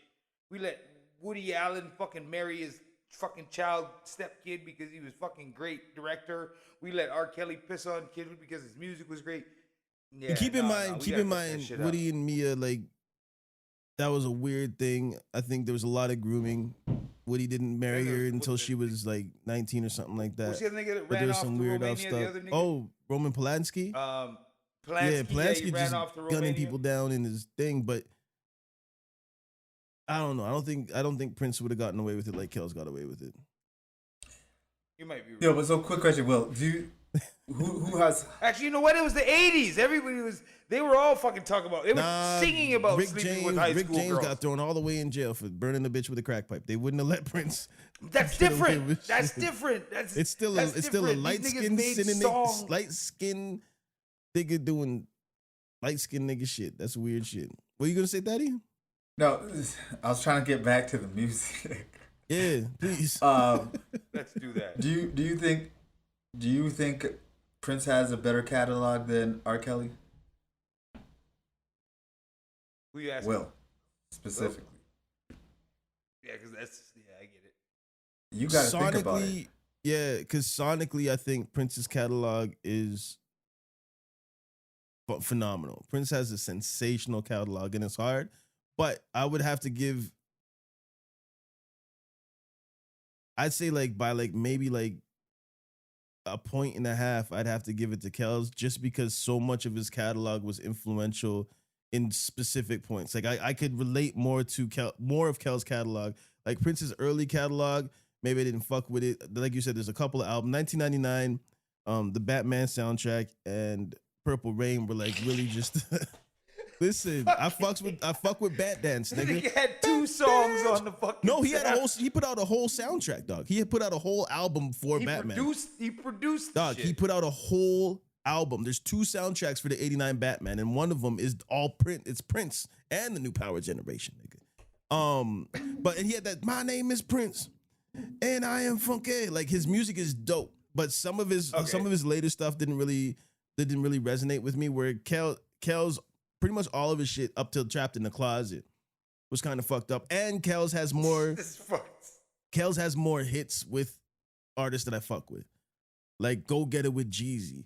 Like even if you can make Nick Cannon, you can make a good Nick Cannon song, I believe that puts you in the upper echelon of musicians. Like Gigolo is still kind of cool to listen to. You know what I'm saying? Even his bad album with Jay-Z. Best of Both Worlds is a phenomenal album. If there was no none of that extra shit that was going on behind the scenes with the whole, because people were like, listen, we told you, Kells is and then Tata. If he turned out to be innocent, that lead single would have been crazy. Yeah, Best of Both Worlds would go down as a classic. Is R. Kelly better than Michael Jackson? Huh? Is R. Kelly better than Michael Jackson? At what? Nobody's better than Michael Jackson. Does he have a better catalog than Michael Jackson? R. Kelly's catalog, is it better than Michael Jackson? Yeah. No. Fuck. Because when you break it down, no. Thriller, but I'd say it's I'm just saying really it's extremely close because There's a couple of it's really, really, really close because you got to think Let's Thriller go like isn't this. that good, dog. If you listen to Thriller, Thriller isn't that good. No, you can't say that. I'm gonna break it down to two things. So is it better than 12? Listen, have you ever like the actual song Thriller? I mean, the song Thriller. Like, have you ever like because the song makes no sense. It's a good song, but it's nonsensical. Like, do you listen to Thriller outside of Halloween? The song? Yeah. Oh no. Okay. Hear me out. I don't skip Hear me it. out. I do. Thriller's not a song I actually really enjoy. Like, it's right. But I can recognize the genius behind it and how well constructed, how well timed, how well marketed, how well that song was put together immaculately. And even just like the subject matter of it to me is like super corny, but like he created a song that's literally going to be like the Halloween or like any kind of anthem for the rest of time. I mean, even if I don't like the song, it's undeniable. I mean, Mariah Carey did it with Christmas. Exactly. So like, if you don't like the song, that song is just too undeniable to even really critique. The fact that Blanket can feed his children off Thriller is insane.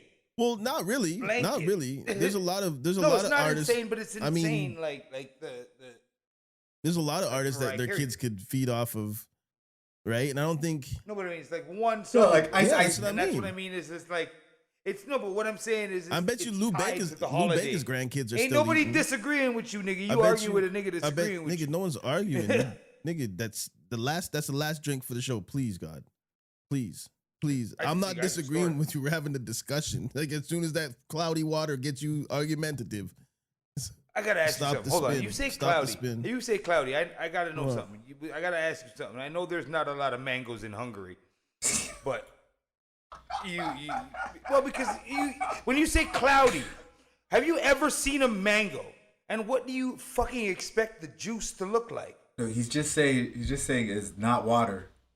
It ain't clear. There's something in the drink. He always calls my mango juice cloudy. It's always. When we started at the beginning of the show, I asked him what he mixed his drink with. He said nothing. It was just that, right? First of all, number two, why the fuck am I going to fucking just automatically assume you're drinking mango water? Number three, what argument is, have you ever seen a mango and what would you think the juice would look like? That's what, nigga? That's not an argument. Have you ever seen a mango? What do you think the juice would look like? I don't know, nigga. I'm not a botanist. Like, I know what mango juice looks like, but that's still, you don't know what the juice is by looking at the fruit. Pause. Or maybe not. That's a bar. You don't know what the juice is just by looking at the fruit, nigga. Bar. It's a reach, but I get it. Back to what almost froze there for a second. Back to what I was saying though. Yeah, I just remember we had this debate where you were confident that Prince could hold his own with Michael Jackson in the verses, and I think he can. And you think you'd actually win? Not even you were saying Prince wins that. Yeah, I think Prince should. Now you think he'll get beat by R. Kelly. I don't think it was in the verses. I think we were just going off of like, because I know for a fact you can't beat Michael in the verses because of how verses works, right? Yeah. But how verses works, you're not beating Michael in the verses.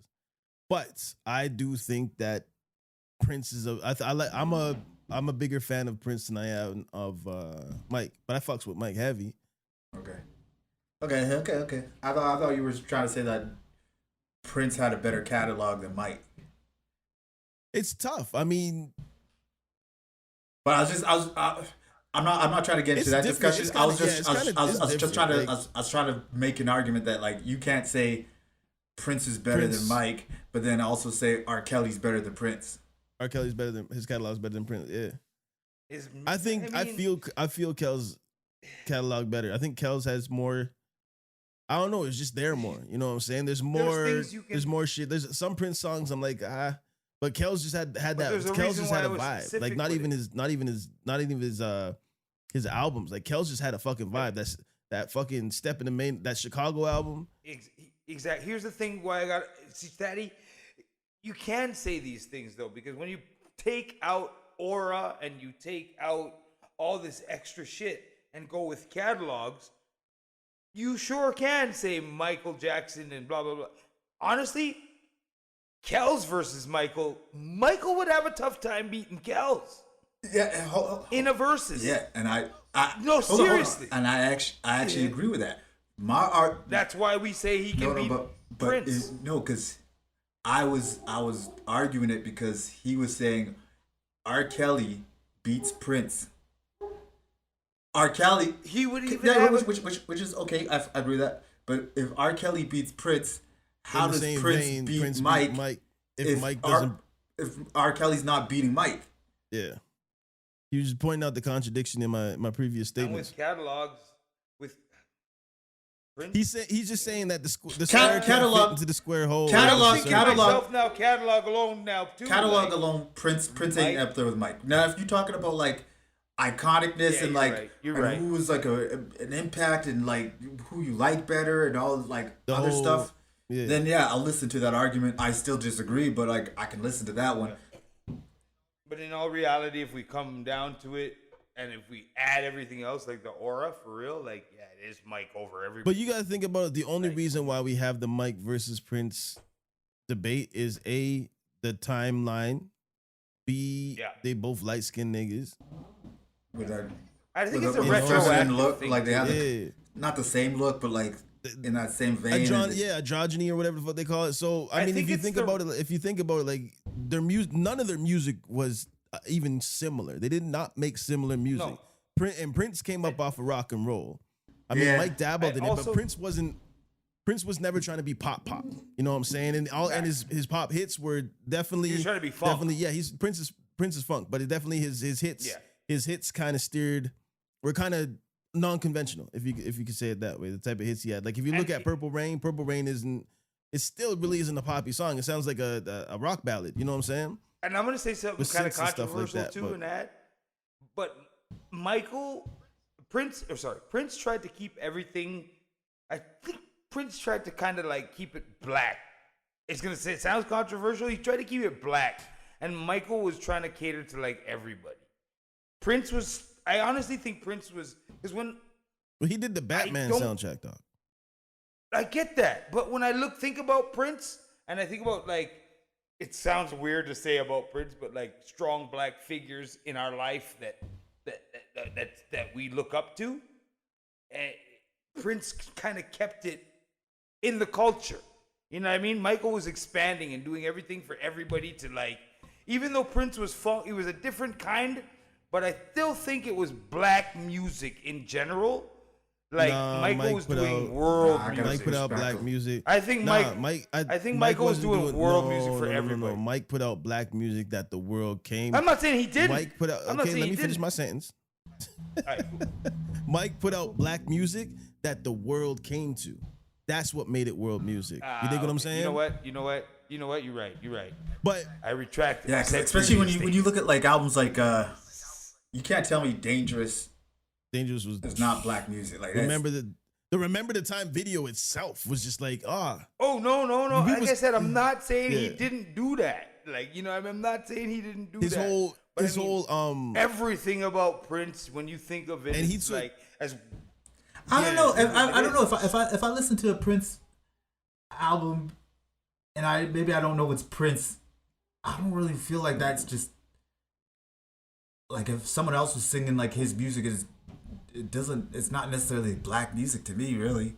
And how much of Prince did we fuck with after the 80s?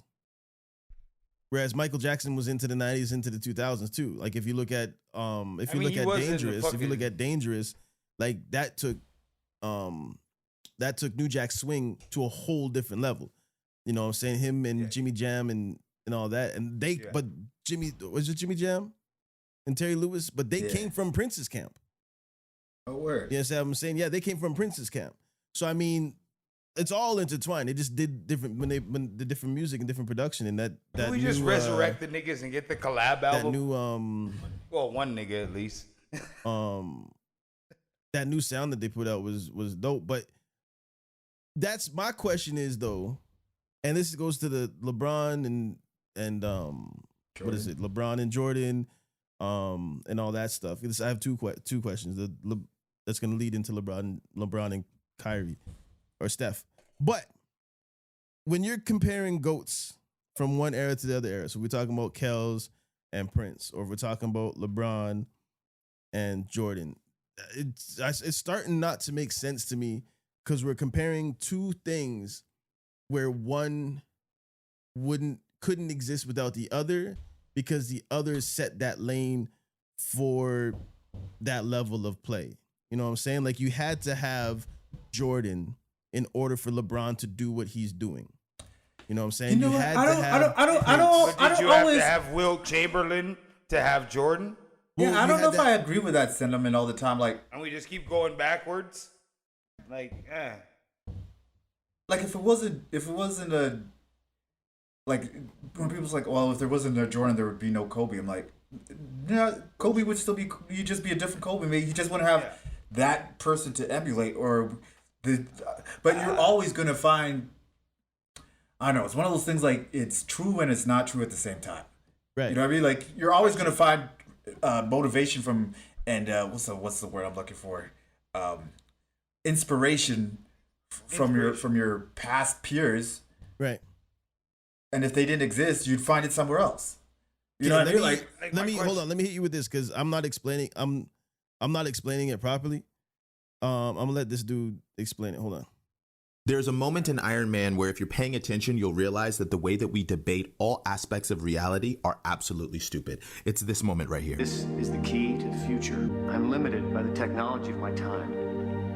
But one day you'll figure this out. And when you do, you will change the world. Now I change yours. Welcome to the greatest show on earth. And action. All GOAT debates are flawed when taken across timelines because at the end of the day, every single person on here is a derivative. An easier way to see this truth is to look at something like track and field. John Kerr just shattered the mile record, hitting a 3:42.66, which is just off the charts. Now, if you're just looking at the times, you would make the argument that that record is better than breaking the 4-minute mile for the first time. But Roger Bannister had doctors telling him that he would have his heart explode if he somehow tried to get close to a time that was below 4 minutes. So is it greater to break the record at a time where people say it's impossible as opposed to the time frame where people are actually supporting you in the journey? And this is where I believe the commoditization of debate is what has led us here. Because at the end of the day, you're right. If you watch the Dream Team play, it's nowhere as good as the Redeem Team. But the Redeem Team had the Dream Team by which to create their own derivative of reality. Right? Once the Dream Team did what they did, the Redeem Team had that as a baseline, which means that you have something that the group before you never had. One of my favorite quotes is, everyone can play what someone else has made, but someone must create what the world deems great. You see, once the song has actually been created and... So the debate is, would we even have LeBron if we didn't have that baseline to set LeBron at? Chris Brown wouldn't be, if people say Chris Brown and Mike, but Chris Brown, if there was no Mike, it would just be Chris Brown. You know what I'm saying? Does that make sense? Hold on. That's exactly. Like, I am literally only the greatest rapper of all time because Busta Rhymes and Lil Wayne exist. Nigga, what? You see what I'm saying? You heard what the fuck I said. I said I'm literally the greatest rapper of all time. No, not even like because Busta Rhymes literally and Lil Wayne exist. Damn, son, where'd you find this? At your mama house. But anyway, why? Because I'm an asshole. Nigga, back the fuck up. I nigga. am. Oh, sorry. Nigga, Sorry. I am literally the greatest rapper of all time because you can only compare me to them. You feel what I'm saying? Like, when I spit, like this nigga just found an opportunity to, you know. Oh, fuck you. Okay, all right. I guess I don't work here no more. Fuck, asshole. He want me. He's supposed to have my. He's my DJ. He's supposed to have my fucking back, but he want. You're an asshole. All right, cool. Continue. I'll let y'all have this conversation. I'll mute myself. Fuck y'all. This guy just came. I'm literally the best ever. The best ever. That's because Busta Rhymes was here. That ever fucking breathe. But he didn't even need the Busta Rhymes or Lil Wayne. Like that's irrelevant to him. He just wanted to let you know he's the best ever. Yeah. It just you have to compare me to somebody. So happens that there's those two, but they're not even really worth mentioning. All right, when you hear me spit, who you comparing me to? And if you say J-Rock, we fighting. Nigga, what? You know what's crazy? I don't think you rap like either of them. No. No, I mean, I'm better than them, but they're there. Right. That's what I'm trying to show you. Is like, people say LeBron is better than Jordan, but who are you going to compare LeBron to if there was no Jordan? Everybody says I'm the fucking shit, but who are you going to compare me to if there's no Weezy or Bust? Like, you know what I'm saying? All right. Mm-hmm. Trying to keep it on topic. Back to that. Here's the only flaw I see with that guy's explanation, and it was a great explanation, and I agree with like 99.9% of it. Is that an infinite loop? And B, at what it only fails in circumstances where the amount of greatness is so definitive that it doesn't even matter no more. And so, for instance, we compare LeBron and Jordan because we actually think they're close. And you can say, well, without Jordan, there's no LeBron, blah, blah, blah, blah. But we don't go back and do the same with Jordan and anyone else because Jordan is so significantly better than anyone before him that there's not even a conversation. But we had the baseline. But we had the Jordan baseline score of 100 points. We have the baseline. No, of, but no, we have a no baseline one even of greats, dog. I think we have a baseline of greats. So even when Jordan was doing his thing when he was in North Carolina, they're talking about Dr. J and Wilt Chamberlain. They're talking about Jordan, and we still had Magic. You know what I'm saying? So there was still a baseline of now he's there's something to kind of not compare him to, but there's something to kind of see that he's that great, right? There's never going to be and the reason, I don't know if it's an info loop until it goes back to the first motherfucker that played basketball and they'll be like, oh, that motherfucker's dope. He got the thing in the peach basket 6 times. And then next you know, it's like, oh, that motherfucker's dope. He jumped from the free throw line to da-da-da-da, right? So there's always that baseline to be like, well, so it's not, so it says you can't compare Jordan's or you can't compare LeBron and Jordan because Jordan's always going to be great. If LeBron surpasses that greatness, you can't compare that because he had to have that greatness to surpass. You know what I'm saying? If that. So what you're doing now is just comparing like, it's like being in a dick measuring contest with your dad. It's like, well, you know what I'm saying? This is the dick you came from. So the fuck you over here comparing shit? Just go about your shit, little nigga. No, even if you can, but at the end of the day, we probably are setting examples for our children better than our father set for us. Like that's always the standard to try and do a little bit better, right? So I feel like that's kind of like what I got from that dude. Mm-hmm. True, but there's also like length of times that records are set and are held for too. Like, okay, for example, we'll look at Wilt Chamberlain's 100-point record. Mm-hmm. Ain't nobody touched that, but Kobe came fucking close, right? Jordan set so many different scoring records, all different kinds of records that people were like, holy fuck, he's beaten this guy's record, and he's beaten that guy's record. Because back then, all these scoring records and all these like defensive and whatever records were held by different people. And then one guy came in and decided he hit MVP 3 times. He fucking did this 4 times. He did X amount of things 5 times. So they've made him this great. You know what I mean? So, and then Kobe or LeBron comes in after and starts to catch these things that he did. So that's why people are starting to like, but no matter what, it's always going to be a generational thing. You can't have all I can think about. You can't have the greatest of all. All I can do is compare it to like track and field. Who's the greatest sprinter of all time? But there's no greatest. No greatest. Hold on. Yes, there is. Dog. Okay, I'm not even answering your question because you just. Because answer your own question. You were finished. You paused and stopped. Who's the greatest sprinter of all time? As soon as the nigga start talking, no, I wasn't finished. Right now, it's Usain Bolt. But and I'm going to show you why it's kind of not. You see what I'm No, saying? I don't think. Jesse Owens is going to be the greatest sprinter of all time because of the things he did, the records he broke at the time he did it, and he set the fucking bar for man like Ben Johnson. That's not the greatest of what the whole debate is. Like, you're not wrong, but there's never gonna be a GOAT. There's only gonna be a greatest of this time. You know what I'm saying? So if you say Usain Bolt is the greatest of all time, he's the greatest of all time until someone beats his record. Then he's not the greatest of all time. You know what I'm saying? So I know, nigga. That's why I started out with "you're not wrong." You know the like I said, that guy explained it like very eloquently. And maybe I'm just too much. Nigga? I mean, you had to use him to express your expression because you couldn't do it yourself. I mean, yeah. So, sure, you are. He's just better. Anyways, I just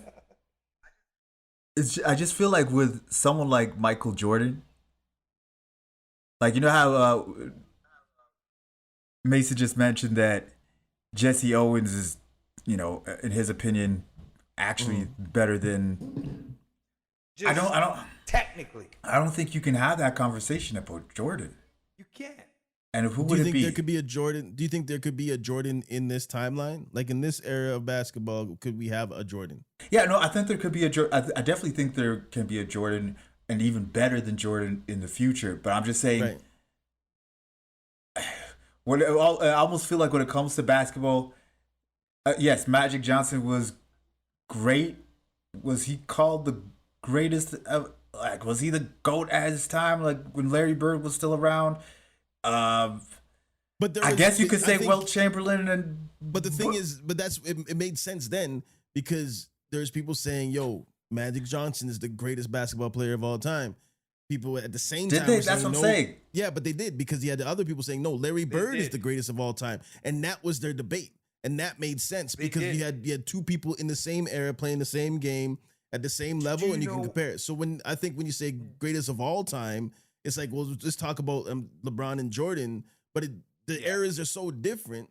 One couldn't exist without, you know what I'm saying? Like, I don't think if you put, that's where you're correct. And the only thing I wanted to, it's not even like my real point, or like, I'm not dying on this hill, but I just feel like Jordan was so much better than the competition before him, right? That it's almost like, you know how you're like, oh, well, without Magic, or they set like the baseline. I'm like, I don't think Jordan needed that base. Like, you know what I mean? Like, I feel like it's almost like he circumvented the baseline. Like the baseline was here, and he didn't even go through it. He started above these niggas. Right. Here's when I don't. Here's when you. Sorry, go ahead. Yeah. Here's when you can create a GOAT. If they shut down basketball and they stop playing it, you don't have to get closer to the mic. You need to stop doing that shit. No, I didn't mean to. But when they shut down basketball and stop playing it all over the world, then we can go back and go, hey, who was the greatest player of all time? But if the sport is still going on, niggas is just gonna keep getting better. Yeah, of course. You feel me? Yeah. And that's why, like, when I use Usain Bolt, for example, right now, nobody's knocking that 9.58. That's a crazy fucking stat. But let some shit happen and humans evolve in 12 years and they run faster. And then somebody else comes and blows that out of the water. And then we'll be starting having this conversation all over again about track and field. When the next LeBron, which we know ain't Bronny James, shows up and starts to tear down the league, and then we can have the conversation again. But it's like, you can't say of all time if the subject you're talking about is still happening. Well, the time's always changed. But, you know, I do like the idea when you take all things considered. And I feel like that was kind of like the point of that guy's thing, is like... Yeah, all things considered. And to me, track and field is... Go ahead, sorry. I thought you was done. Nah, I'm basically just going to reiterate what I was saying. But whatever. Go ahead. Track and field is weird to me because Usain Bolt got that record when? He 2008. Okay, so nobody's beat that Beijing Olympics. Nobody's beat that record since 2008, including him. Years. So my thing is how are you the greatest if you can't maintain that greatness throughout the years, right? Like I can be. Well, he you has know what I'm retired. saying? It's a weird thing if nobody. He's long retired. You're not getting back to it. Like you broke a record and you can't get back close to it. He broke the record, but then he still continued to win races. Like he still dominated. Yes. It wasn't like he broke the record and got like no, but I'm not saying him specifically. But I mean like just in general, like that's how track and field or those records and everything is weird to me. But that's like every sport though. Like the records. You'll see every athlete does that. They hit their peak, and then they either can like maintain that peak for a certain amount of time, and then they do start to fall off, even as they're still dominant. Because like Michael Jordan scored 80. Michael Jordan won. Like it's funny because like Michael Jordan won most of his championships after he became less athletic. You know what I mean? Like when he started doing the jump shots and mastering the mid range game, that's when he started winning. When he was Michael Air Jordan, like flying through the sky, averaging 35 points a game, the nigga was losing. But that was his peak. You know what I mean? So I don't know if like not being able to continuously break your records. Yeah, thank you. Kobe scored 81 points in a game. Oh, that nigga didn't score 82 the next time? Like, nah. Like you can't do that. And it's sport. You can't control the outcome. Usain Bolt, he gets on that track and he starts running and as fast as he can, and if it happens to be 9.58 or 9.57, then it does. But you can't sit here and hold that against the dude. You know what's crazy about Usain Bolt though is as decorated as he is, he's actually an underachiever because that nigga can actually be faster. He has a very, very poor start, and if he ever cleaned that up, he would have added. And there's a lot of races where he admits it. Oh, you could just see it. You see him come out the block. He's just. He admits it. He's like, I wish I could start better. I wish I could have started better. I'm gonna mash up them mania. That's what he always used to say. I'm like, you did mash up them mania. Jude, you okay? I'm just listening to y'all niggas go. It's all, I'm just listening. He's learning right now. He's learning right now. He's learning right now. Like y'all niggas talking about Usain Bolt. Yeah, I saw you're right. You're right about his start. I was fucking. You're right about the start because me and I can argue about track all day. Ask this nigga. Me and this nigga was talking about how fast Tyreek is. Fuck any nigga named Tyreek, by the way. You ain't faster than me. Me and EJ, not this nigga. Me and EJ was arguing about that at the Stamps game. Well, Tyreek's. I got something for you then for goated. Okay, so Steph Curry and LeBron James each have 4 rings, right? So what's a better accomplishment? 4 rings with the same team or 4 rings with multiple teams? I say 4 rings with the same team, which is harder. I think that's 100%. A bigger accomplishment. So, you know, well, I 2 of Steph's teams, when they added Durant, it's almost like those don't count because you know what I mean. Like as far as like is that Durant, no? Because I mean you start off with like you got Steph, you got Clay, and they got a good team, and then you add Durant to that. Is that impressive to you that they won with Durant? Like, are you impressed? Like, oh my God, I can't believe that team won. No, I'm not impressed by that. No, I find. Are you saying that like it's LeBron? Like you're saying that like the niggas draft Jordan to their team, like it's a guaranteed lock. Durant? Yeah, is it a guaranteed lock to draft him? They didn't draft him. Like they got him in free. They got him in free agency. Is it a guaranteed lock? Is it a guaranteed lock to have him on your team? On that team, yes. Are you going to the finals? On that team, yes. On that team, it was like you. It wasn't like. Now, is that because Steph Curry was on that team? Yeah. Or did they draft Steph Curry out? No, they had Steph already. That's what I'm saying. Like, that's what. They are. If they never got Durant, you don't think Steph's situation is definitely more impressive than LeBron's. Yeah. But I mean, like, but with even if they got Durant, Steph still had to curate the team around them and have the team all conjoined instead of just going to. So, I think to me, staying, even if you bring in elements that create a winning team, staying on that team and winning is more impressive than going to a team and winning. Like, oh, that's a winning team. I'm just adding into it to, you know what I'm saying? I'm going to go here. I'm going to go here. I'm going to go here. All those teams, LeBron didn't. It's not like fucking like Philly. If he wins a ring in Philly, it's going to be completely different. He's coming to a team that had no chance of winning the ring. Yeah, that's no chance of winning a ring. Yeah, they got make the finals. They got a solid squad though. Yeah, solid. They'll go far, but winning the ring is a. I mean, once you get to the finals, and now you add LeBron, not so much of a stretch. But without LeBron, is that team going to the finals this year? Possibly still. No, I wouldn't say no. They got a solid squad even without. I mean, I'm not even really fucking with basketball. And I don't even think this isn't like LeBron from like 8 years ago. This is like old ass LeBron. So I'm like, he'll help, but he's not gonna. It's not like this is prime LeBron that's gonna take you over. Like, do you think it's gonna be Jordan going to the Wizards type situation? I feel like LeBron is a bit more consistent at this age than Michael Jordan was. How old was Jordan when he went to the Wizards? I think like 39, 40. About the same age. And LeBron's what, 42? 41.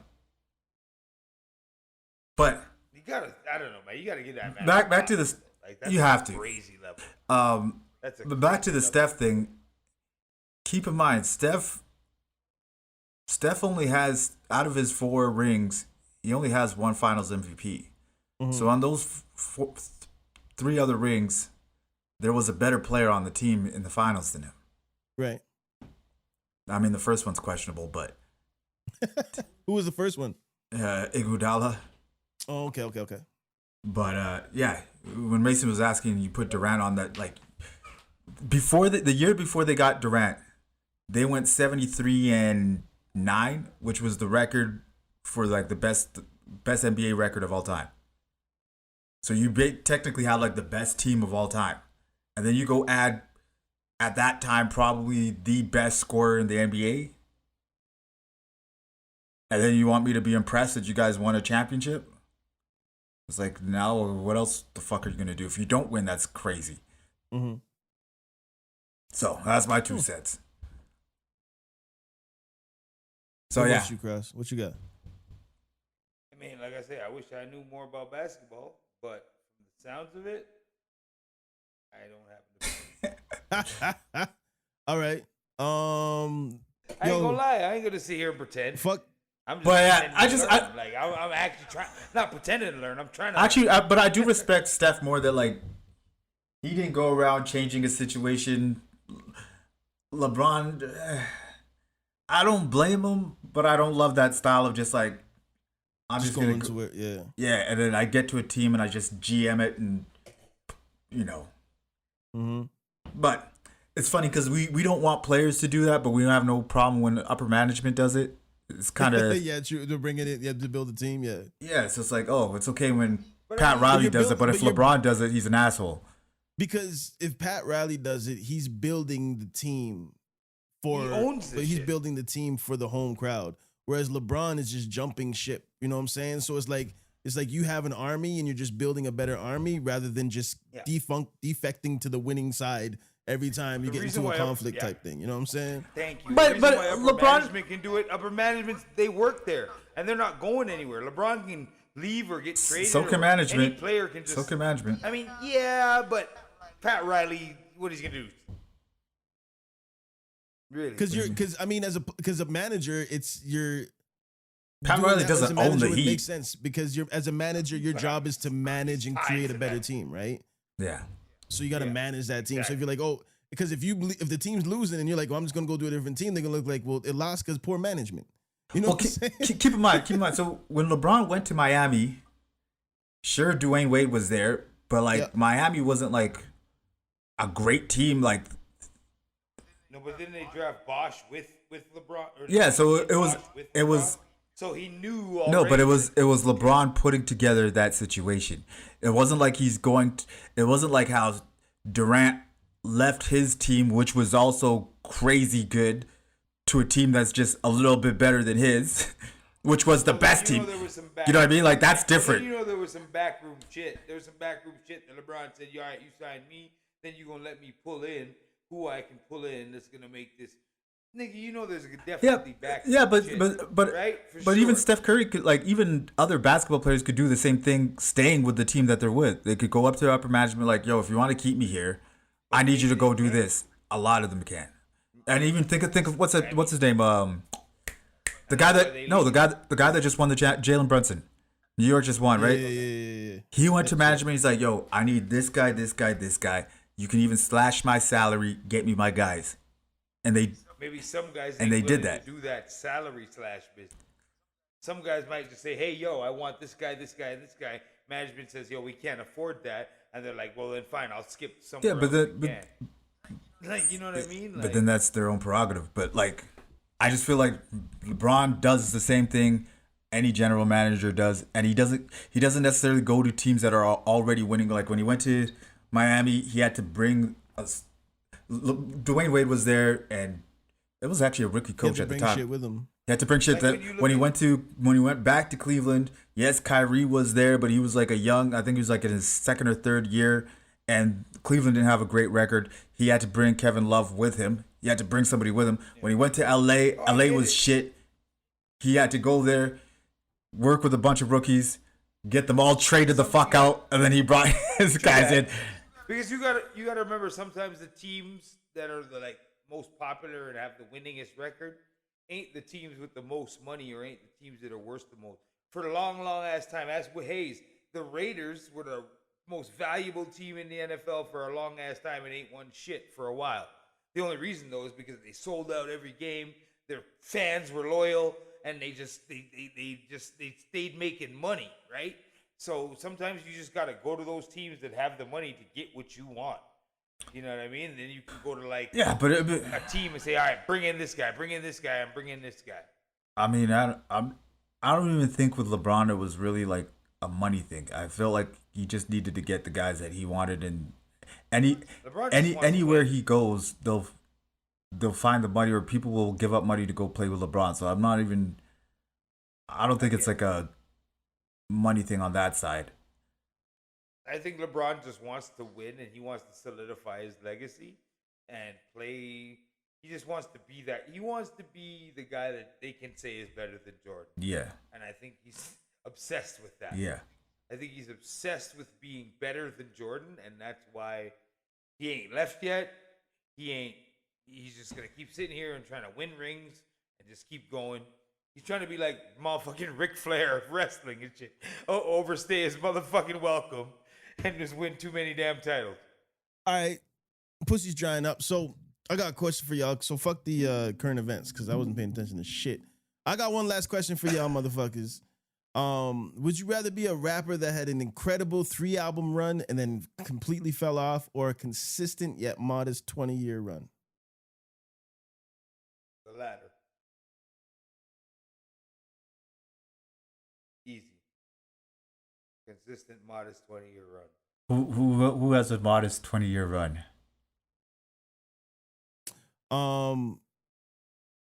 Before we answer that, you're not gonna like expound on that, like the last one. We're on a pod, nigga. Okay, listen, a modest 20-year run would mean a modest. No, we know what that is. I mean, like, no, why would you? We know what modest 20-year run means, nigga. We're saying why. I'm asking, like, why? Like, what's your reasoning behind? Because you can fall off, like you said, off a solid 3-album run, right, and never be heard of again, right, and nobody gives a fuck about you. But with a solid, modest 20-year run, you could solidify being a legacy artist. And you could solidify being a legend. See, this is why I kind of wanted to see examples of what we're talking about, because like a 3-album run that's not a one-hit wonder. That's a 3-album run that's a legit career. let's say three albums. Also expound on 3 albums. Let's say, is it over 3 years or 5? That part doesn't. It's gonna be less than 20. Like let's say 3 albums, 1 album every 2 years, right? So let's say 6 years. Yeah. And when I say an incredible run, I mean just incredible run. But then you fall off, never make another song that charts, never makes another song that people even listen to. You hit some 20 streams after 3 albums. Yeah, after 3 albums. Okay, or so you have that consistent hold on. 20 year.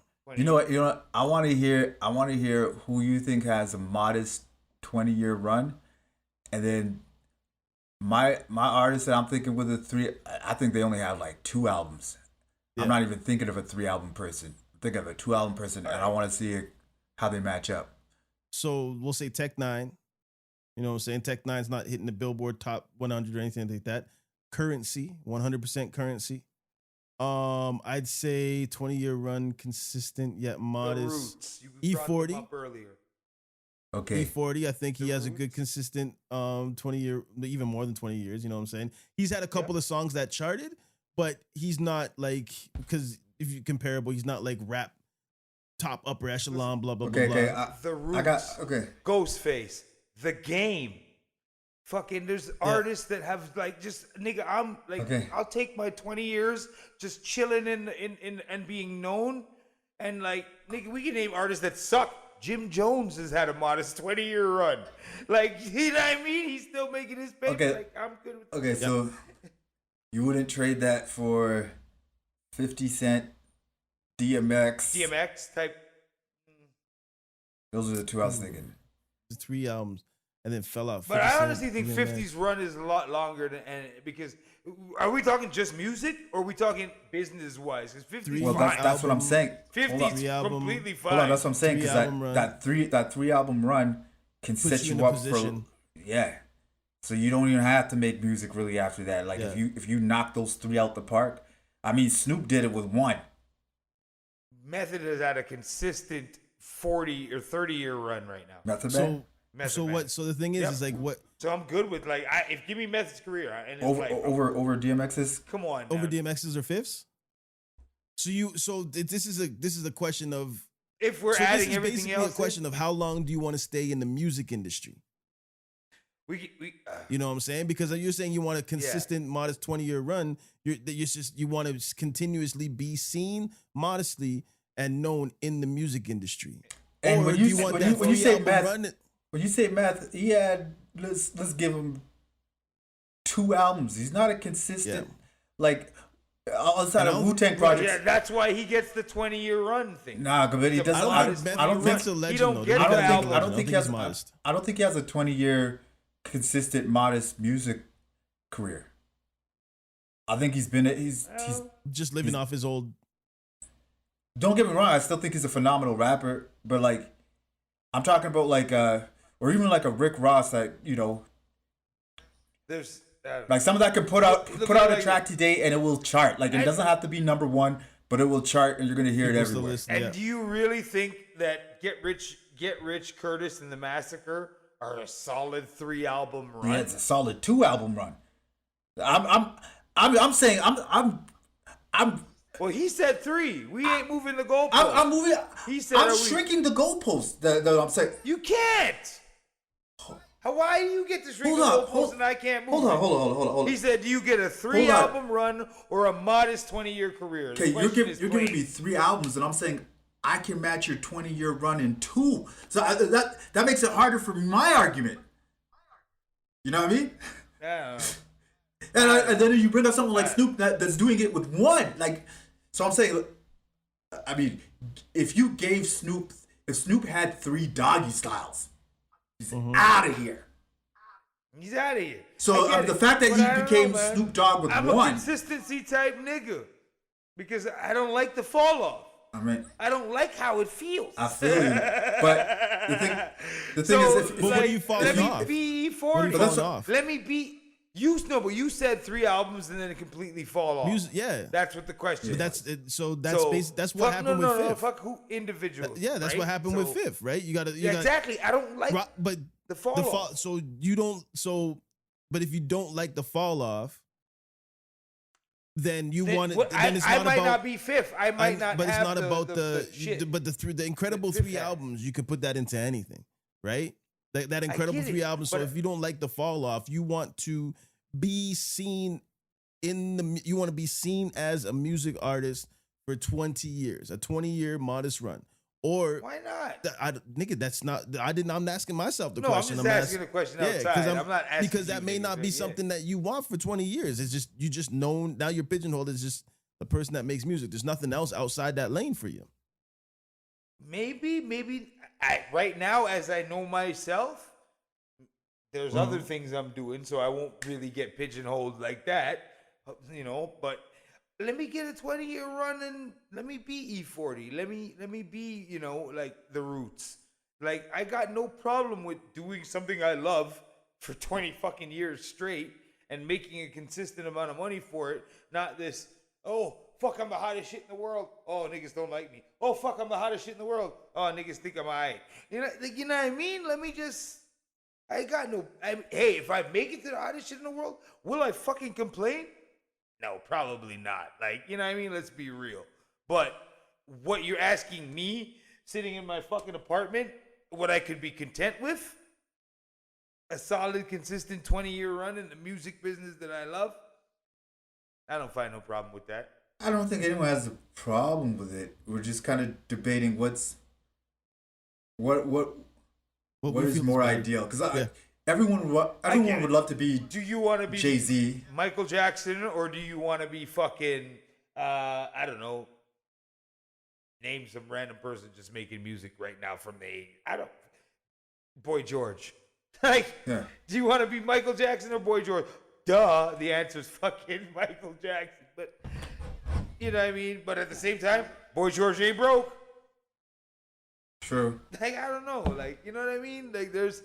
But the thing is I think that hits the argument perfectly because you're saying that you want to be Michael Jackson or Boy George. If Michael Jackson had that 3-album run, so Michael Jackson up until what, Bad, or you want to be Boy George, but then it even took you a minute to think of someone in the 20-year consistent yet modest run. And you're saying no, I was thinking of a one-hit wonder. I could have used Vanilla Ice or whatever. Yeah, but you're saying, but no one's talking about a one-hit wonder. You have a 3-album run. Really, yeah. So if you have there's 3 incredible albums, let's say you have a Thriller. Let's say you have a Thriller album. You have the Marshall Mathers Show album, or whichever his first album, right? And you have a Doggy Style album. Okay, you have let's say Dark and Hell is Hot. Let's say you have 3 diamond albums, dog. 3 diamond albums. Sorry. What's so funny, nigga? My wife. Oh, do you have to go? Is it time to go? No. Okay. Okay. She came to the door, opened the door, and she's like trying to get my attention while I'm on the. I'm like, what the fuck are you doing? So I'm like, every time I'm like, you always do this. I said, why don't you just text me instead of opening the door? And then she texts me. Yeah. And it's the stupidest question you ever heard. You're like, this is what you needed? This is the emergency. So that's why I looked at him just like, that's what you need right now. Like, okay. That's hilarious. Right, yes or no. So anyway, sorry, I apologize. Yeah, so when you get that 3-album run, you're not a one-hit wonder. So you may fall off after the 3 albums. You may have it where it's like people aren't fucking with your music anymore, but you're still remembered. They still remember your joints, you know what I'm saying? Let's say, I mean, 3 diamond albums, you're still parlaying that into something. But it depends. It depends on but also it depends on, it's more of a question of who you are as a personality. Like maybe someone may get that, like me, I'll take that 3-album run. And if niggas don't fuck with me, then niggas don't fuck with me. That 3-album run is putting everybody good. I probably put investments. I probably have money that's making for itself. And maybe I'm doing something else. Maybe I'm pulling a Young Berg and now I'm just making beats for motherfuckers on the low. Like I'm still, you know what I'm saying? Whereas like I don't want 20 years of just making music. I'm gonna run out of shit to talk about. You know what I'm saying? Even if I have that little steady fan base, you know what I'm saying? Like, what's funny is how you answer this as a grown man now, right? Like, we don't want 20 years of shit now. at 20 years old, you ask that same question, and they're like, "Yo, you want to be consistent in this hip hop game until you 40?" Your answer's different. Well, I'm asking you. I'm asking. that. Okay, but That's why I answered the way I answered. you answered like you were young. Like I answered like I had time in this bitch. Sure, why not? Okay. Like, you know what I Well, I'm mean? asking you like And you old. I do feel I'm asking, like. well, no, I'm just asking you. I'm just asking y'all. Actually, not just you. I'm asking y'all. Like, Not saying that your answer is wrong, or you know what I'm saying. Everybody's answer is going to be different for their own specific reason. And if these niggas let me rap till I'm 60 and fuck with me till I'm 60, then I'm gonna do it till I'm 60. So sure, why not? You know what I mean?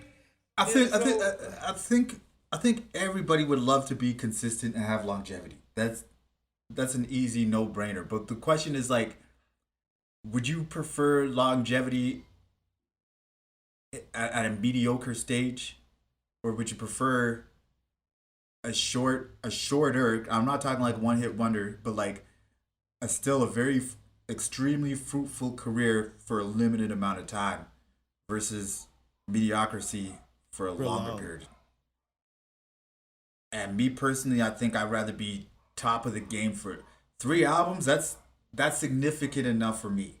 Like if you just told me like I'm a one-hit wonder, and actually to be perfectly honest, I think a one-hit wonder might be the best level of celebrity you can ever get, because you can still go to a restaurant and someone will be like, "Oh, I recognize," and you get where you want to, you know. But you're not, but you can still go into like the Safeway and grocery shop without being harassed. Yeah. But you could also be a one-hit wonder to the point of where you're a one-hit wonder to you're a parody.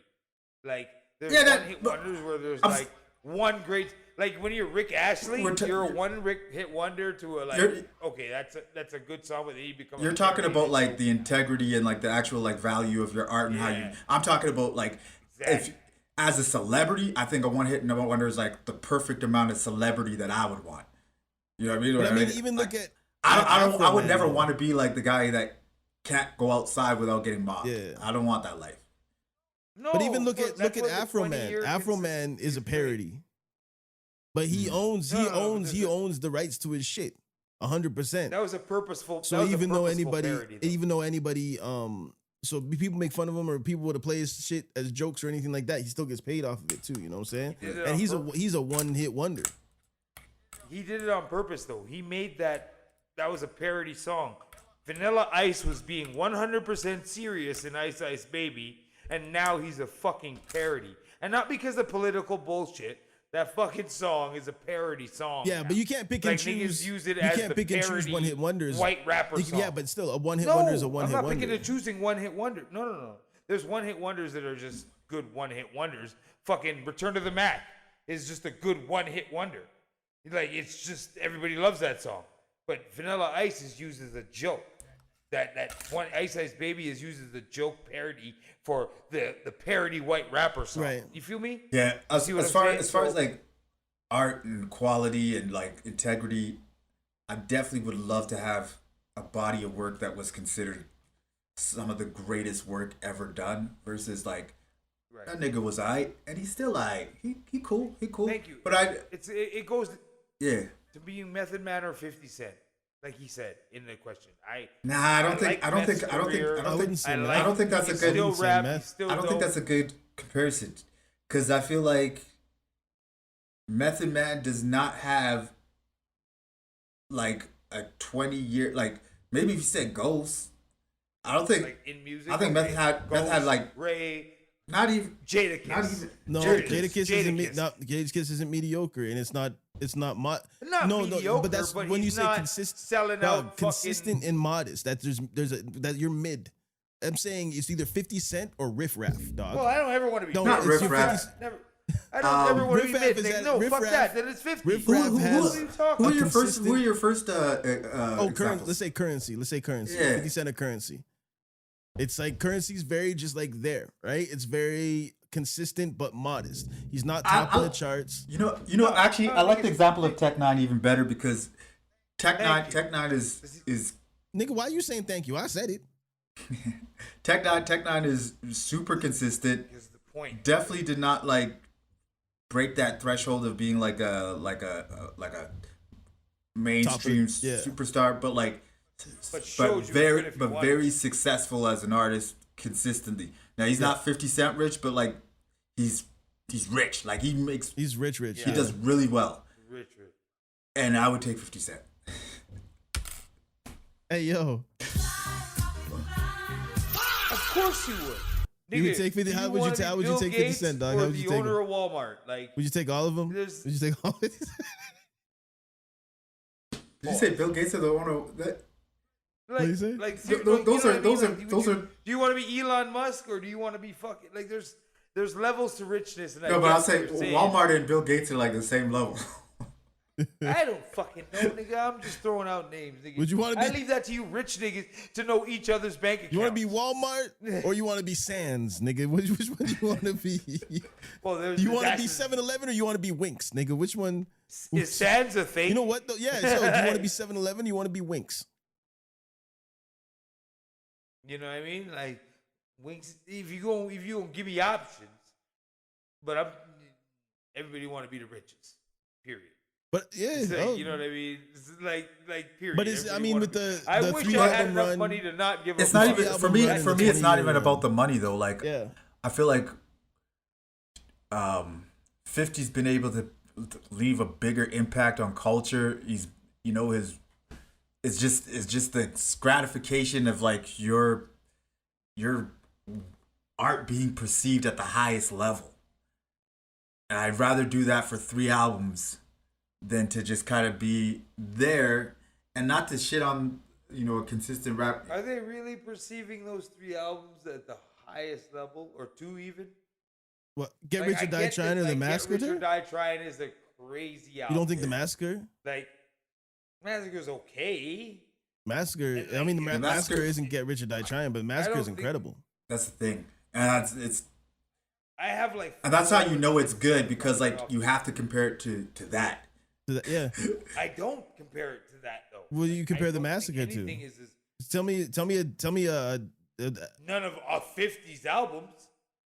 Like I compare like The Massacre is not like, I don't know. Compared to what though? Like I compare The Massacre to The Dogfather. That's crazy. Yeah, but I don't know. Are you just throwing out niggas that put out second albums now? Like, give me a real compare. You do not compare. You probably haven't thought about the Dogfather album in fucking 10 years, nigga. Give me something if you think about The Massacre, what album did you compare it to? Because if you put just a little bit, if you put Dogfather with The Massacre, you hands down, you will say The Massacre is a better album. I mean, I'm not saying it isn't a better album. I'm just saying. No, that's what you just said. Comparison. No. You can't say the drop from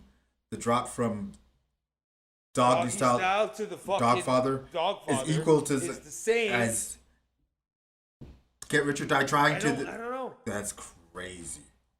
I don't know, man. Like, I can't even name one song off. In regards to what? In regards to what though? What are we talking about? The drop off. Like, well, what he's saying is that like we're talking about 3 album runs and 2 album runs, and I'm like, to me, The Massacre ain't that good, and Curtis ain't that good. So you can't even say that's like the same as. You should have used It's Dark and Hell is Hot, Flesh in My Flesh, and then there was X. Because those 3 are incredible. To you. All of it. Right. But we gotta be a little bit objective here, because or subjective, or one of the two. But you know what I mean? Like it's kind of like if I was to say like I don't know, Pretty Tony, Supreme Clientele, and Iron Man are way better than anything 50 Cent put out. You know what I mean? Like we can't that's we have to get objective. So because that's a subjective statement, right? I see exactly what you're saying. So, but if we're talking about you put out 3, you have incredible 3 album run, and we're stopping artists on the 3rd album. Then if we go Get Rich or Die Trying, The Massacre, and Curtis. I think if we're leaving out all G-Unit shit, because I still think the Get Rich or Die soundtrack should come before Curtis. But okay, Then we gotta go Doggy Style, Dogfather, and whatever bullshit he put out with No Limit. If you want to talk about the fall-offs, that whatever the third album that he put out with No Limit, Snoop put out with No Limit, that shit was such a fall-off, then you can't say anything about Curtis. You can't say anything about the Massacre, because we're going to put the whole, instead of just putting the first two, we'll get the first two of Snoop to the three of, we'll put all three together. No Limit, Top Dog. The original Tell me statement one song was, off would you of rather have a solid three album career. So, run? but that's their, and 50 didn't fucking have that.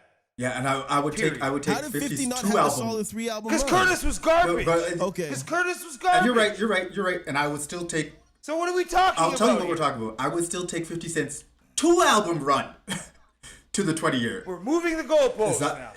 Moving the goalposts. Find me the MC that had the 3 album run, and then we can start talking. Okay, you're being a little.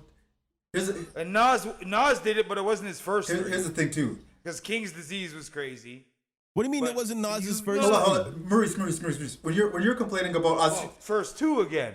If you're complaining about me moving the goalposts to 2 albums, it'd be different if I'm saying 4 albums, because now I'm giving leeway for extra shit.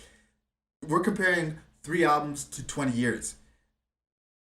Are you gonna say the same thing if one of the artists we're talking about has a 19-year run or a 21-year run? Like, it doesn't have to be. Okay, I see what you know what I mean? Like, right, and I'm not making my argument easier for me when I say 2 But albums. does that not affect the legacy of what we're talking about? All right. I think just okay, hold on. Would you rather be Outkast?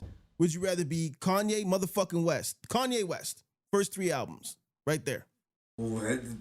That's a good those are 2 bad examples, because both those people or groups, or Kanye and Outkast, did have 20-year runs with phenomenal albums the whole way through.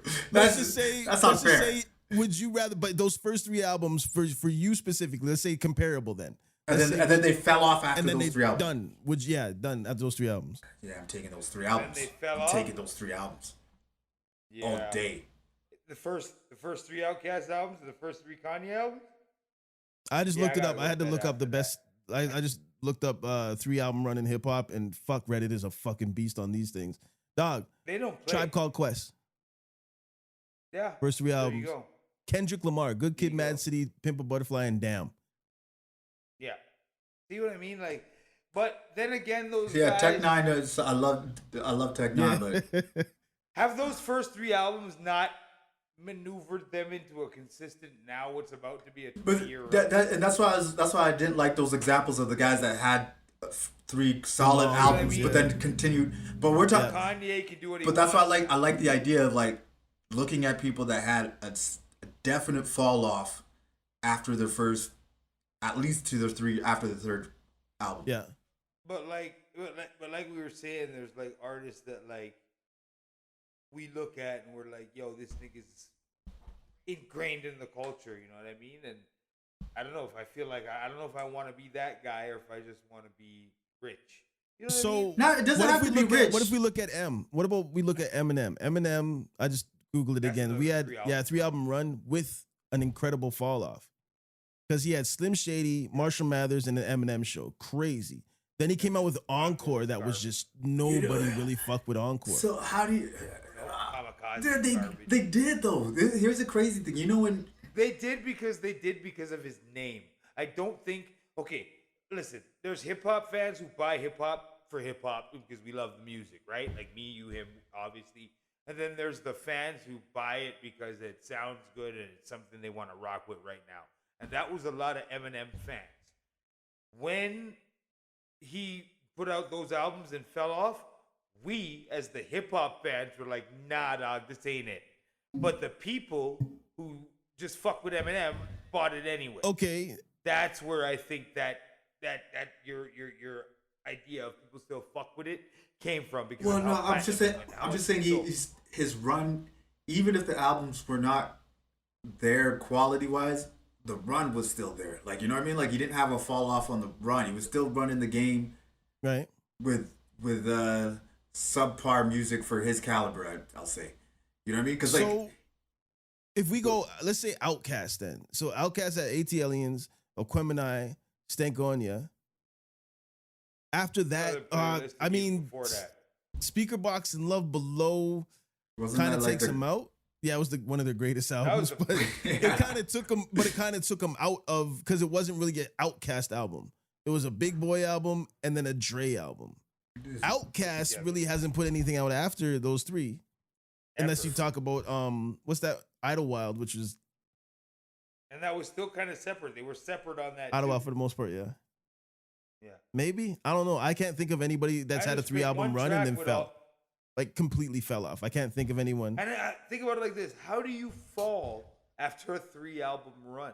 I would say 50 though. People have because keep in mind, just hear my argument. He fell after 2. Hear me out. Why I think the fall off. I don't think Cross likes 50 Cent in general. I think that's why he's arguing so hard. No, I'm being honest about the music. Hear me out. Okay, what are you saying? Curtis was great, and we need to hold it up to a higher fucking. No. What are you telling me? Hear me out. All right. Curtis, 50 Cent got to that 3rd album. Like he just got there. You know what I mean? So like, you remember the hype between him and Kanye? And Kanye, yeah. And then the single was Bananas. And Kanye whooped. But you remember the single, right? The I Get Money. Yeah. Bananas. And then he had the AO Technology that did okay on the charts, but I didn't really love the song. I forgot about that. Yeah. So he got to that 3rd album. Yeah. And then the 3rd album was the fall off. But he got to that 3rd album.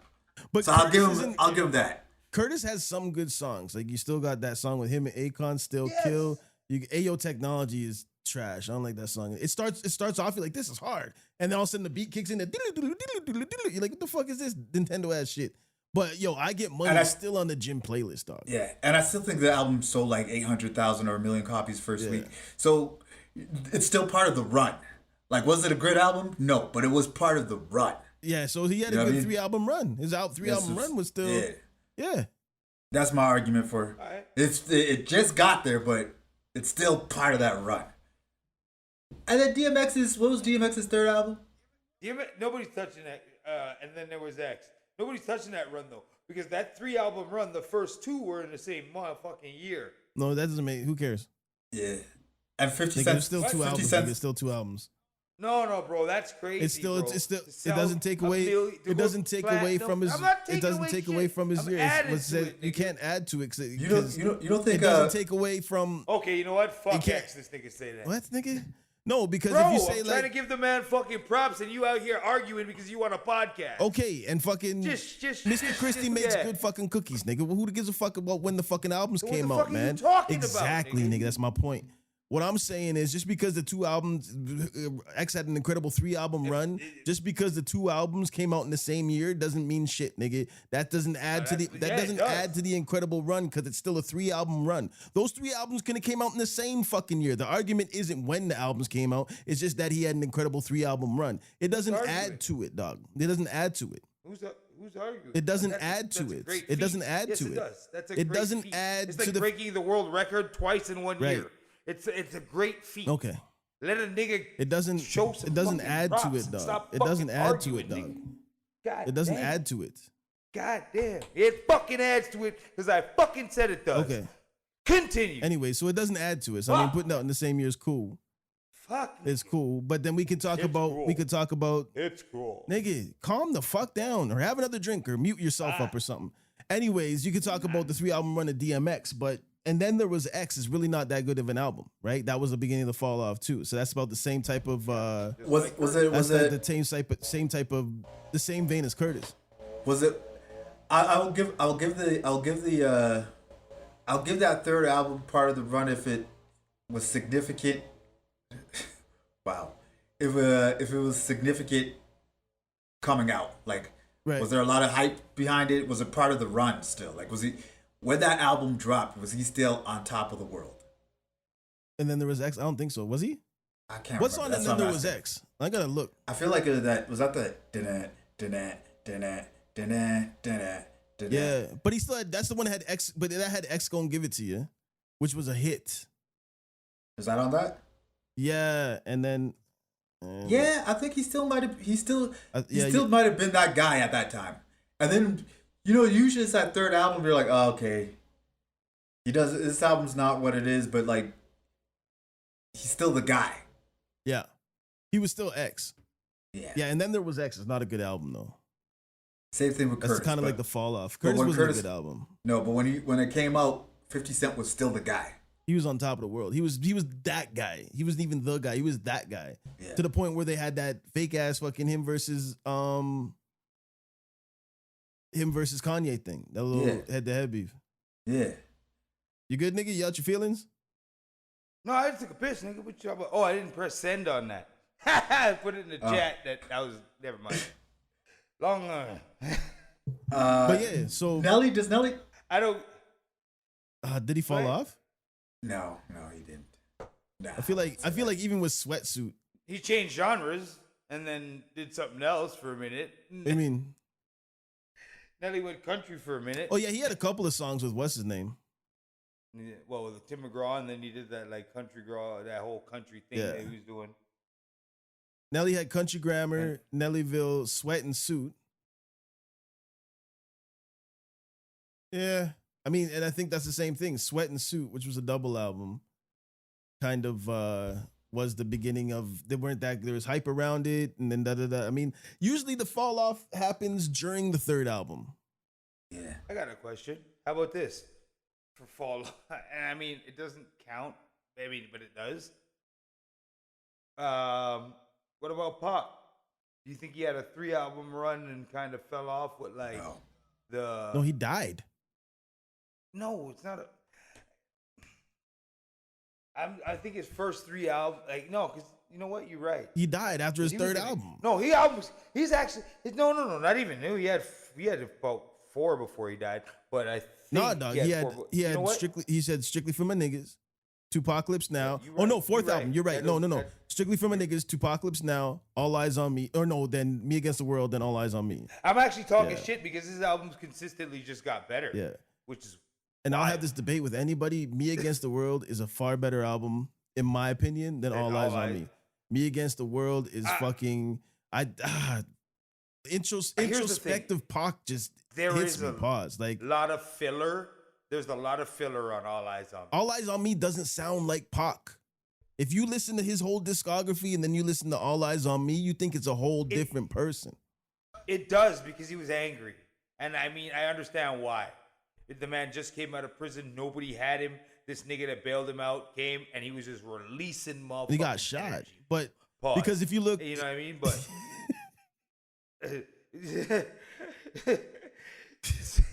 no, you could have just said it. No, the thing is, the pause is what made it bad, because nobody had anything like in their mind, and then you say pause, and niggas is thinking about old school porn lingo, like release. You know what I'm saying? Niggas don't say that shit no more. I aged myself with a pause. Shit. But shit, fucking, like, that's the whole point. Like, it was Pac. We knew it was Pac, but that nigga was pissed off on that album. But there was also a lot of like, yo, you could tell it was like, yo, Dre just like, yo, let me throw this beat on there. I think, like, but the thing for me, yo, Danny Boy made it something. Let me do something on it. Because the thing for me is like with the All Eyes on Me album, I took a listen to it again. The thing I love about the All Eyes on Me album, he still put the Outlaws on some shit. He still did shit with the Bay Area niggas. There's a lot of shit on the All Eyes on Me album you wouldn't expect from a Death Row album, number one. But when I say it doesn't sound like Pac, is like because All Eyes on Me, like his whole message in All Eyes on Me for 90% of it is fuck these niggas. You know what I'm saying? Whereas Tupacalypse Now, strictly for my niggas, even Me Against the World, it was I love these niggas. You know what I'm saying? Not specific niggas, but I love niggas. You know what I'm saying? So Pac was more. Pac was like the epitome of, because people say about NWA, but NWA got into we're gonna kill this nigga and da-da-da. Pac really told stories about black struggles, and like told it from the outside perspective, or it talked about it like he was in it. But you could always tell with Pac, there was always something different in most of his shit. That all 100% changed with All Eyes on Me, and once you hear that, and then you hear Machiavelli still had a couple of things in there. on diss tracks and shit like that. But Machiavelli had like White Man's World, Blasphemy, like a lot of that shit was different too. Crazy. But All Eyes on Me is like the Super Mario 2 of Pac albums. You understand what I'm saying? Like, so you have all these Super Mario Brothers, which are side scrolling, they're jumping and da-da-da-da. And then you got Super Mario 2, it's like there's no Goombas, you're picking stuff up and throwing them at people, and you're not hitting bricks or nothing like that. So it was like completely out. It was cool, it was dope, played the shit out of it, but it kind of took you away from Pac. And the older I get, the more I go into All Eyes on Me. Go ahead. Or the biggest world. I can say this, speaking from experience. Prison will change a nigga, and it'll make you mad. So when Pac got out, and I think when he was sitting in there, and like he said, like Pac had a lot of, because what did they say? He came out with like 1,000 songs, something like that, or something crazy like that. That's a lot of anger that man had written down. And don't get me wrong, he probably wrote down some introspective shit in there too. That's where Changes came from, and all the other shit. But I think All Eyes on Me was him trying to get his anger out before he went back to Me Against the World and Strictly for My Niggas. Because when you look at the posthumous shit that they recorded or they released afterwards, Changes and like what was that album called? The Changes. Oh, Are You Still Down? Are You Still Down? Yeah. All of that shit was introspective. Like there was a couple tracks that were like Last Motherfucker Breathing and shit like that still went hard and whatever, right? But a lot of that was the Pac that we knew. Right. So I think he was just getting some anger out on that album, and he was taken from us before we could continue to see the evolution. Pac only did that. Pac just did that shit to satisfy Suge. Pause. Satisfy Suge and get some contractual shit out the way. Because what did he have? He had a 3-album deal with Death Row Records. He did one, died. They posthumously released the second. Well, the double album counted as 2. Okay, then there you go. So because I think Machiavelli, and I think yes, and hence he was trying to leave after Machiavelli, and that's why, to me, and you're like, niggas, we were talking about it the other day about like whether Suge had nothing to do with Pac, and if he gonna have somebody blast at him while he's sitting in the car, and it's like, no, I don't think that. I don't think so. Weird. I don't think you do that. But money will make you do wild shit. So I don't know, man. Like that's just my whole point. But yeah, Pac was that. I think that first album was just him. The first Death Row album was just him getting some shit off his chest, and I don't think we should judge Pac on that, even though that was his most popular. We as fans know that wasn't Pac. That wasn't who he is as 100% as a person. That was Bishop on record. But so Me Against the World though sold 3.5 million. Yeah.